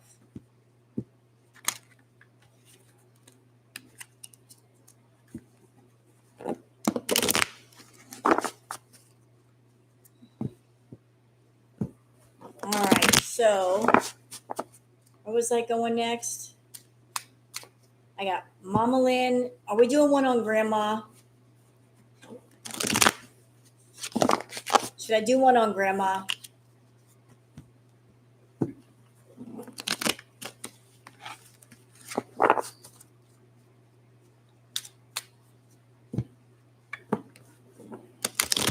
All right, Grandma. She's a troublemaker.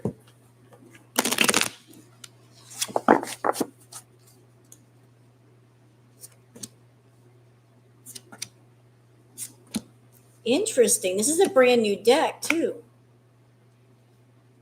Whew.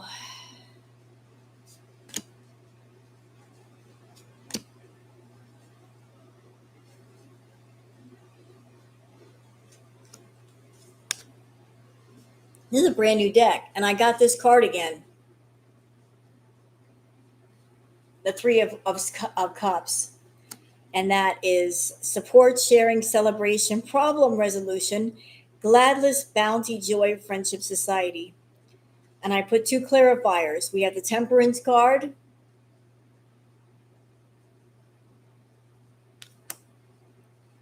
Moderation, tranquility, serenity, combination of forces, realization, also followed by the Knight of Wands.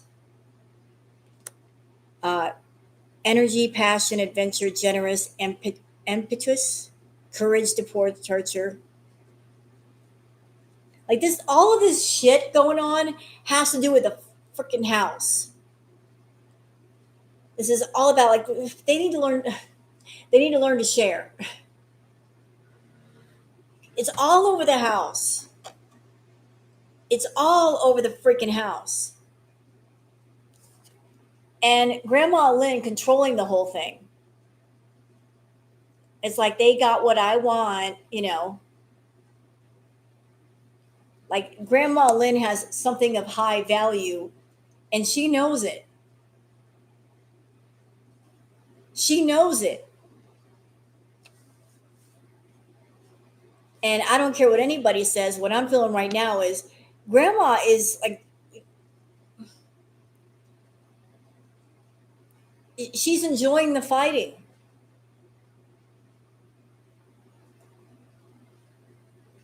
Like she knows she's controlling all this shit.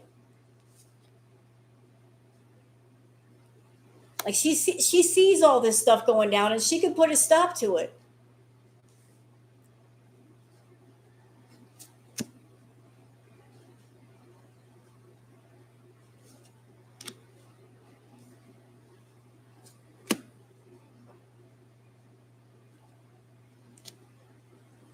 Okay. Like this, again, it's saying the same thing. Seven of Cups. Somebody walking away from all the cups. Then we have the Three of Pentacles. Like teamwork, coming together. Followed by the Four of Pentacles. Hoarding the money. Followed by the Knight of Swords. Like fighting over that money. Like causing all this disruption.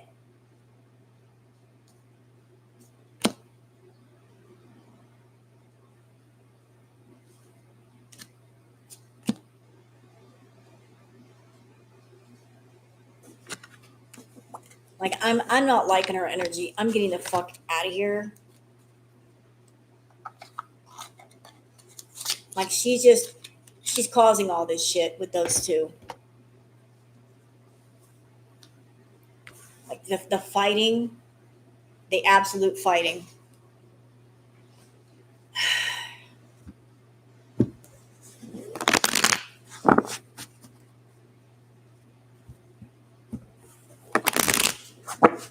Grandma over there playing them games.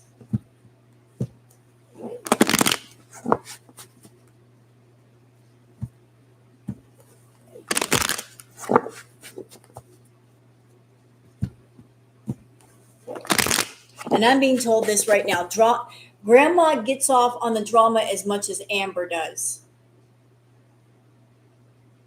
Because she interprets that as people fighting over her, not her property. Does that make sense? I'm feeling like she likes people fighting over her shit because she thinks people are fighting over her.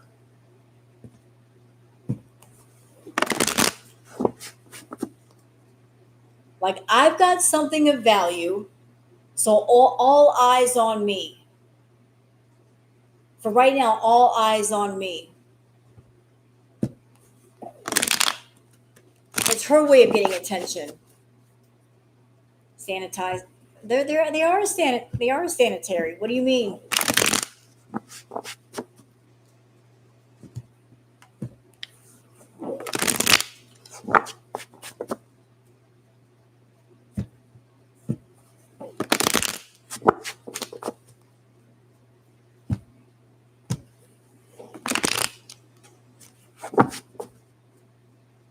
So how about we round things out with one last reading on you know who.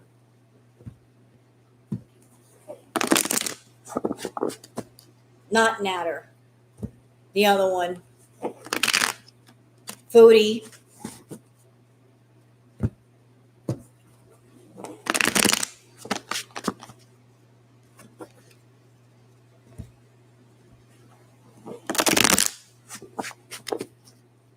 Ugh, Foodie. Where is my... There it is. Pull this out. Out. Grandma's energy.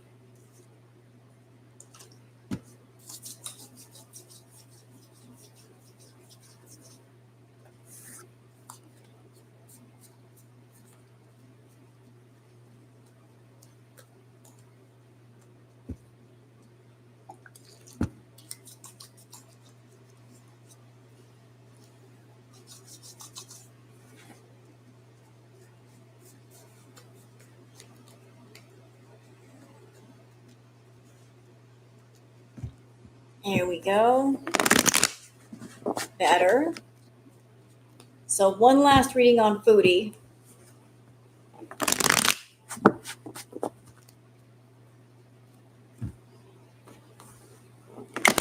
Yeah, Grandma's energy is messy. Very messy. Oh, I know, sock puppet. I'm just checking in real quick.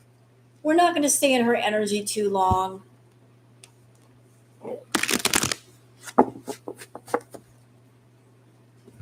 There's really no need to. She's not going anywhere. She's not doing anything. She's probably going to be in Syria for a while yet.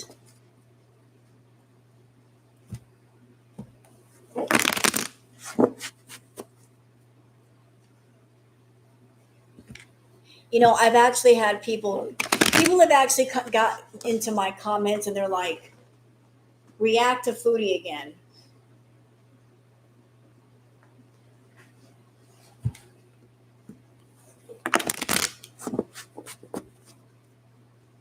I made y'all a promise that I would only react to her if the consequences were happening. And from what I've seen of Foodie, she's really not doing much.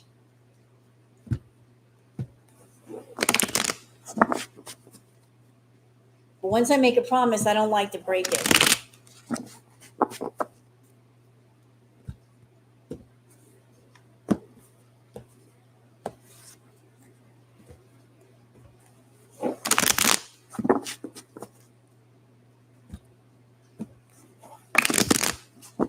I don't like want to go back on my word. I want my word to be worth something.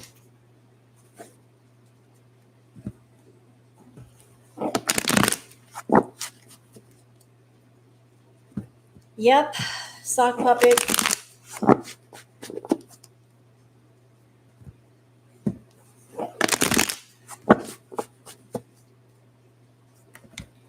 All right, so Foodies.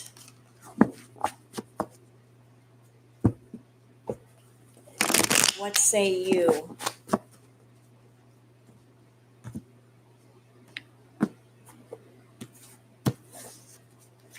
Oh.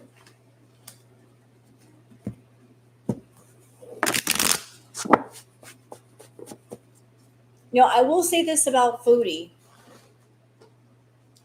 Those of us that are like, we want her channel to tank. I say let her stay in Syria because it will tank.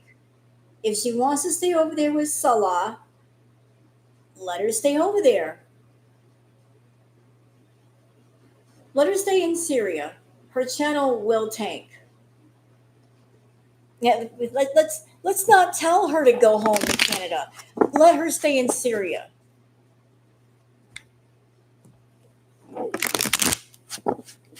Let her do what she wants.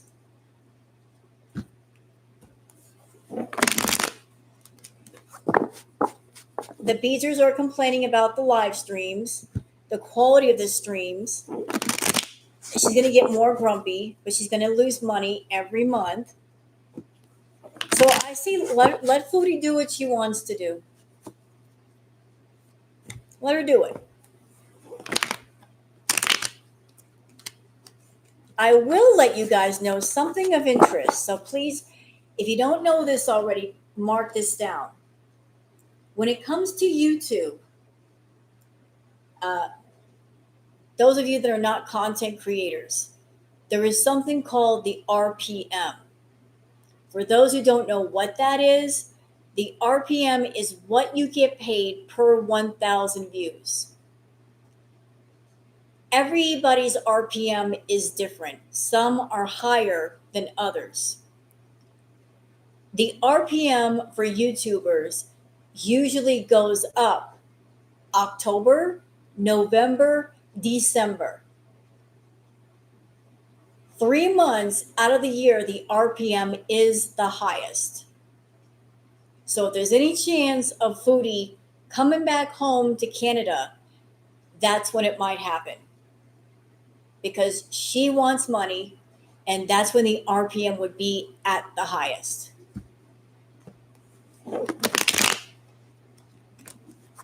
If she needs that money, wants that money, October, November, December.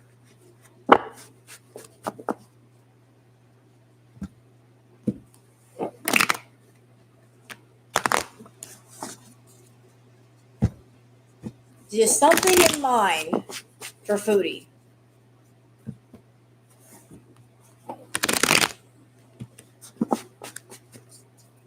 Exactly. Precisely that, cat lady. That's why she would come back in October for like Vlogmas. Precisely that reason. because the RPM, which is what she gets paid for 1,000 views per 1,000 views, it's on an uptick. It increases October, November, December. Now you know why October is so important to her.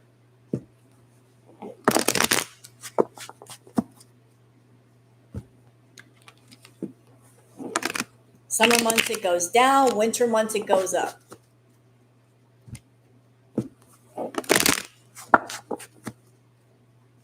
I'm sorry, Bex.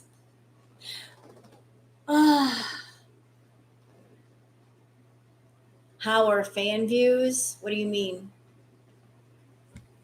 I'm confused, Brenda. Can you elaborate, please?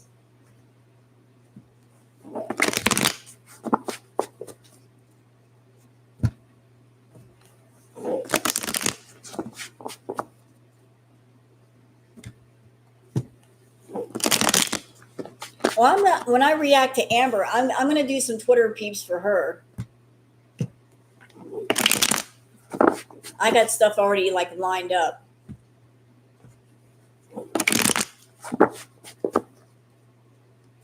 As a matter of fact, after I get done doing the tarot readings, I'm going to go get something. I'm going to make something to eat because I'm hungry. And then I'll sit down and do some reacting.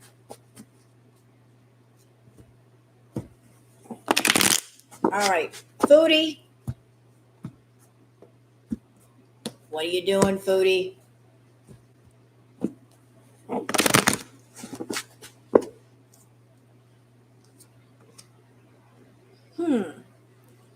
Explain. All right, this is for Foodie now. First card down for Foodie. We've got the Six of Cups. Like this is her in the home, like portraying herself as my handsomest man in the home. Everything's good. But in order to maintain this right here, there's a lot of this right here. Like there's a lot of work when it comes to the home, whether it's stuff inside the home, outside the home. A lot of money is being spent. A lot of effort is being put forth. I mean, fix up the house. A lot of work is being done. Like it's her hard work that's making this happen. And she's fighting with people. She is. She's fighting with people regarding the work and the money being spent on this home.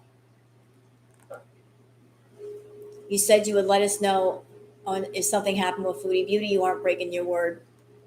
Well, there's really nothing going on with her right now. Like she's just blah blah blah, and it's like okay, there's nothing new going on with Foodie.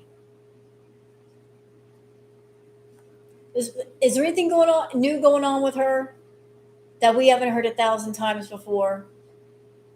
She's complaining about the reactors. Okay, she's been there, done that. She's eating, been there, done that. Boring vlogs, been there, done that.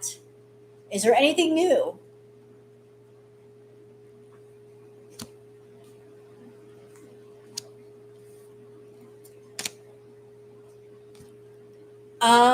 Foodie, you might want to be careful.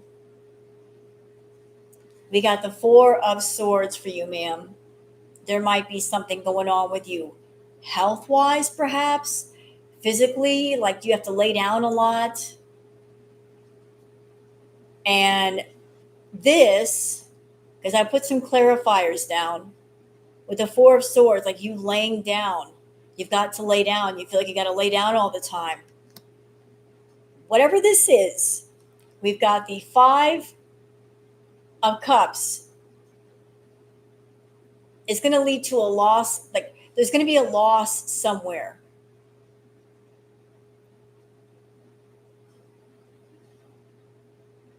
Like you're not going to lose everything, Foodie. You're going to lose a lot. Why is that? It's because you went over to Syria with your head up your butt, thinking that you were going to get everything you wanted in Syria, that it's going to turn into one big adventure. Like you were so delusional. You went over there thinking, I can make it work. I can make it work in a war torn country. I can make it work. I can make it work. But you have lost more than you have gained. And I'm going to say this because I know Foodie watches these tarot. She might be here in the tarot live right now. When she was under the Foodie Beauty persona, that persona made her money. It made her lots of money. The moment that she picked up the Miriam persona, that persona cost her money. Like her being herself and being Foodie Beauty made a lot of money. But the moment she went in the direction of the fake fuckery, the cosplaying, it went the opposite direction because she wasn't being true to who she was. The Miriam persona is nothing like who she is. It's not who she really is. And she's been going broke ever since, to the point where she's having to run to countries that are conflicted with war and people are actually starving in order to feel like royalty. And I will say this to you, Foodie. If you have to run to Syria to be royalty, girl, you ain't no princess. You're the queen of nothing. For you to feel like royalty, you got to be in a country where people are starving. You are not true royalty. You're just not. No. No. You're looking for more and more places to run to with your mess, living as cheaply as possible, looking for people that are doing, like, they're making far less than you in order to feel like royalty. Like, they'll treat me like royalty over here. Miss me with all that shit. Miss me. Over there eating a bunch of food while people are starving. Miss me with that. Okay? Miss me.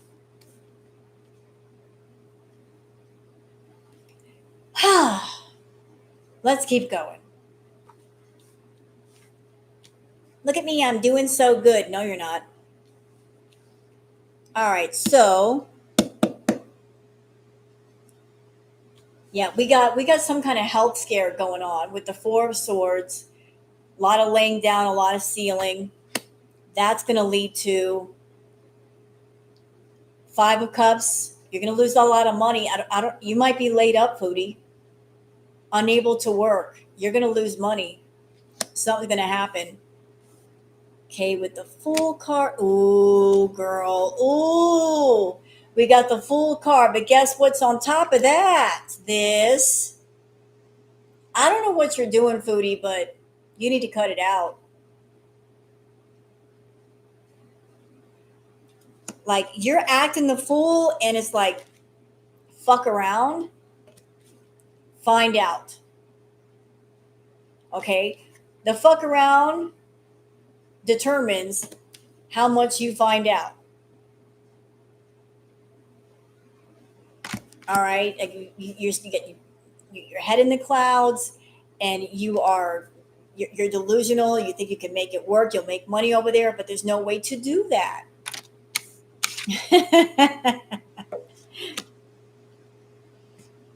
Oh boy. Foodie, I would be careful if I were you. This is you, the Queen of Swords. But, madam, there is also a Queen of Cups. Everybody's been whispering Salah has another wife. We've all felt her. We've all felt that there's somebody in the background, someone that he really cares about, like secrets coming out, the moon. I don't think this Queen of Cups likes you. I think she wants you gone. She barely tolerates your ass. But I think she's getting at the end of her rope, and secrets are going to start coming out about that. She don't want you there.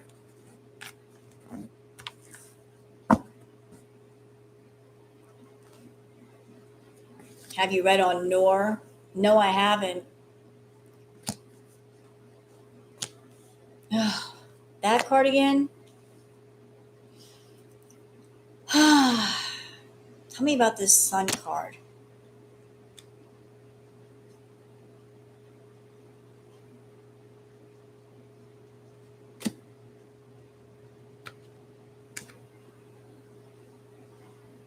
I feel like the Sun card, it has to do with the family.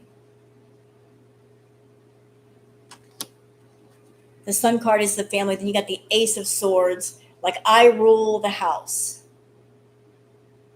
I rule the house. There again, like her thinking she's fucking royalty. Ace of Pentacles. I bring the money in. I make it happen. Strength card. Like, everybody just be underneath me and just keep your mouth shut. Tell me about this card. Ooh. So her food issue has not slowed down at all. And this is Salah fighting against her and against that. Okay, show me about this card. Ooh.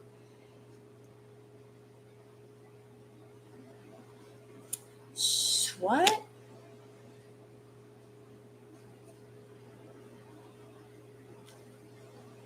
I think Foodie, she's had offers to do some Foodie content. We got the Four of Cups. It's like she's very disenchanted. The Four of Cups. Here's somebody disenchanted being offered a cup. She's saying nope. Yep, it could lead to the Ace of Cups of like all you got to do is just do some feeder content and you can make some money. And she knows what she needs to do. She knows how to make money. Foodie's not stupid. She just doesn't want to. She's digging her heels and she's like, I want to stay in Syria and be treated like royalty. I don't want to go back to Canada and have to deal with stuff on my own. I don't want that. I want to stay here in Syria. And I'm going to say something, and I know Foodie is probably listening right now, or she will listen. I know one of the reasons why Foodie will not go back to Canada. There's the reason of her finances, like the tax man. Yes, that factors in. But we've all seen what happens with Chantal when you leave her alone. If you put her in a place with all her temptations, what happens? She loses control. Granted, no matter where she goes, no matter who she's around, she's going to do what she wants to do. But if there's somebody around, it slows her down a bit. If Salah is around to say no, or I'm not getting you food, it slows her down a little. But imagine if she went back to Canada, guys, she'd be in the hospital within 2 weeks. The party would get started in the airport. She'd be unrestrained. Walk into the airport smelling Burger King, smelling McDonald's. Party would get started in the airport. Cinnabon, Starbucks. She would look. I'm not trying to be sarcastic, and I'm not trying to be funny. She's been away from the fast food that she loves for a while now. She's been dry, not in recovery, dry. You take someone like Foodie, who's extreme addict, and they've been dry for months, and then you just throw them into an environment where the temptations are everywhere, they will lose their shit. Like, what happened? You get in the airport, you get off the airplane. What do you see as soon as you get off the airplane? Fast food. Surrounding you, you smell it. It's there. It's in your face. She's not gonna indulge right there. She will. She'll go into a food coma in the airport. Between the sugar and the fat and all of it. Next stop, dispensary. She knows herself. She knows she'll lose control. It's going to happen.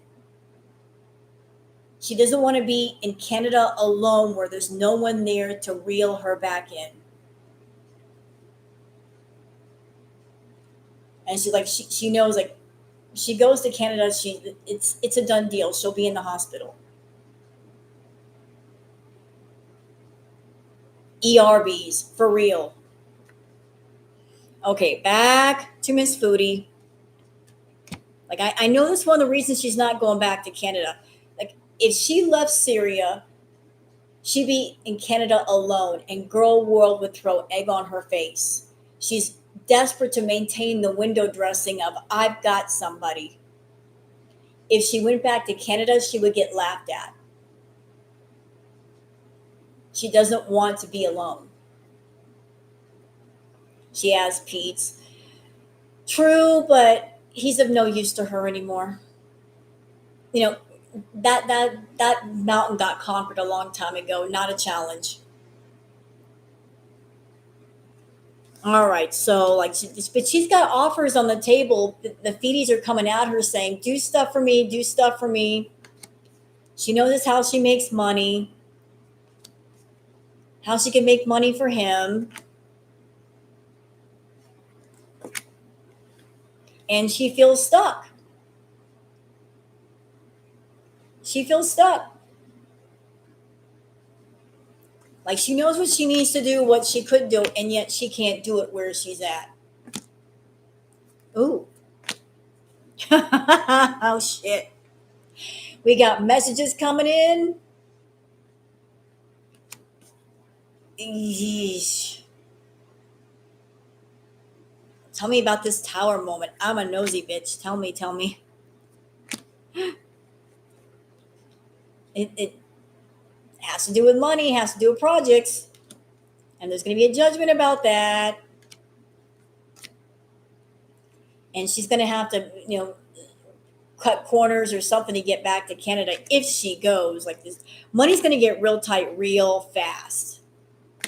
Real fast. Like, she wants to make a lot of money. She's got all these ideas about different things she wants to do. But she's not got much in the way of variety to draw from. Ooh. What's this?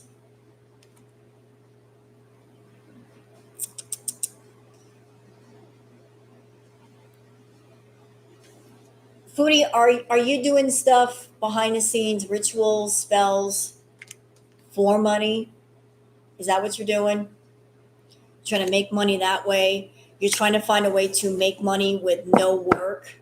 So you're turning to rituals and spells to make you money? That ain't gonna work, honey bunny. That ain't gonna work. Yep, still reaching for those ideas. Like, she can do all the rituals and spells she wants. But once you do a ritual or a spell, you got to follow that up with work. She's not doing that, so she's only doing half of what she needs to make the spell effective. Yep, and she's also doing shit on Salah, keeping him under control. And she's thinking about going home. Good luck, girl. Good luck. Go home where? Go home what? With what are you going to go home? With what money are you going to do it? Enjoy that. That money has been getting tight. That's why I'm saying, Rampage. Let her stay in Syria. Let Foodie do what she wants to do. It's just going to get progressively worse. And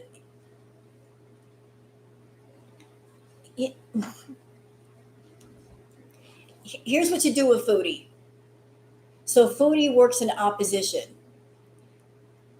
If anybody wants her to go back to Canada, tell her to stay in Syria, because she wants to do the opposite of what people tell her to do. You want to go home to Canada, say stay in Syria. It's okay, stay there. then she'll do the opposite of what you tell her to do. That's how you got to work it with Foodie. You got to speak backwards. You want her in Canada? Tell her to stay in Syria. Like, we don't care. Stay in Syria. She'll go home to Canada just out of spite because we told her that it's okay. Stay in Syria.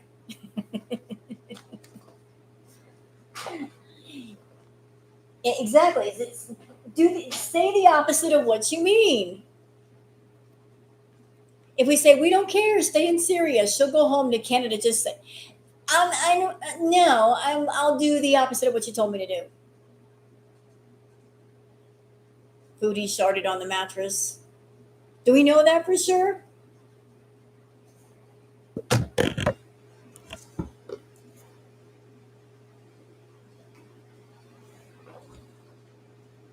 If we want her away from Salah, just say, stay with Salah. We don't mind. Then she'll get rid of him just because we said, it's okay, we don't care anymore.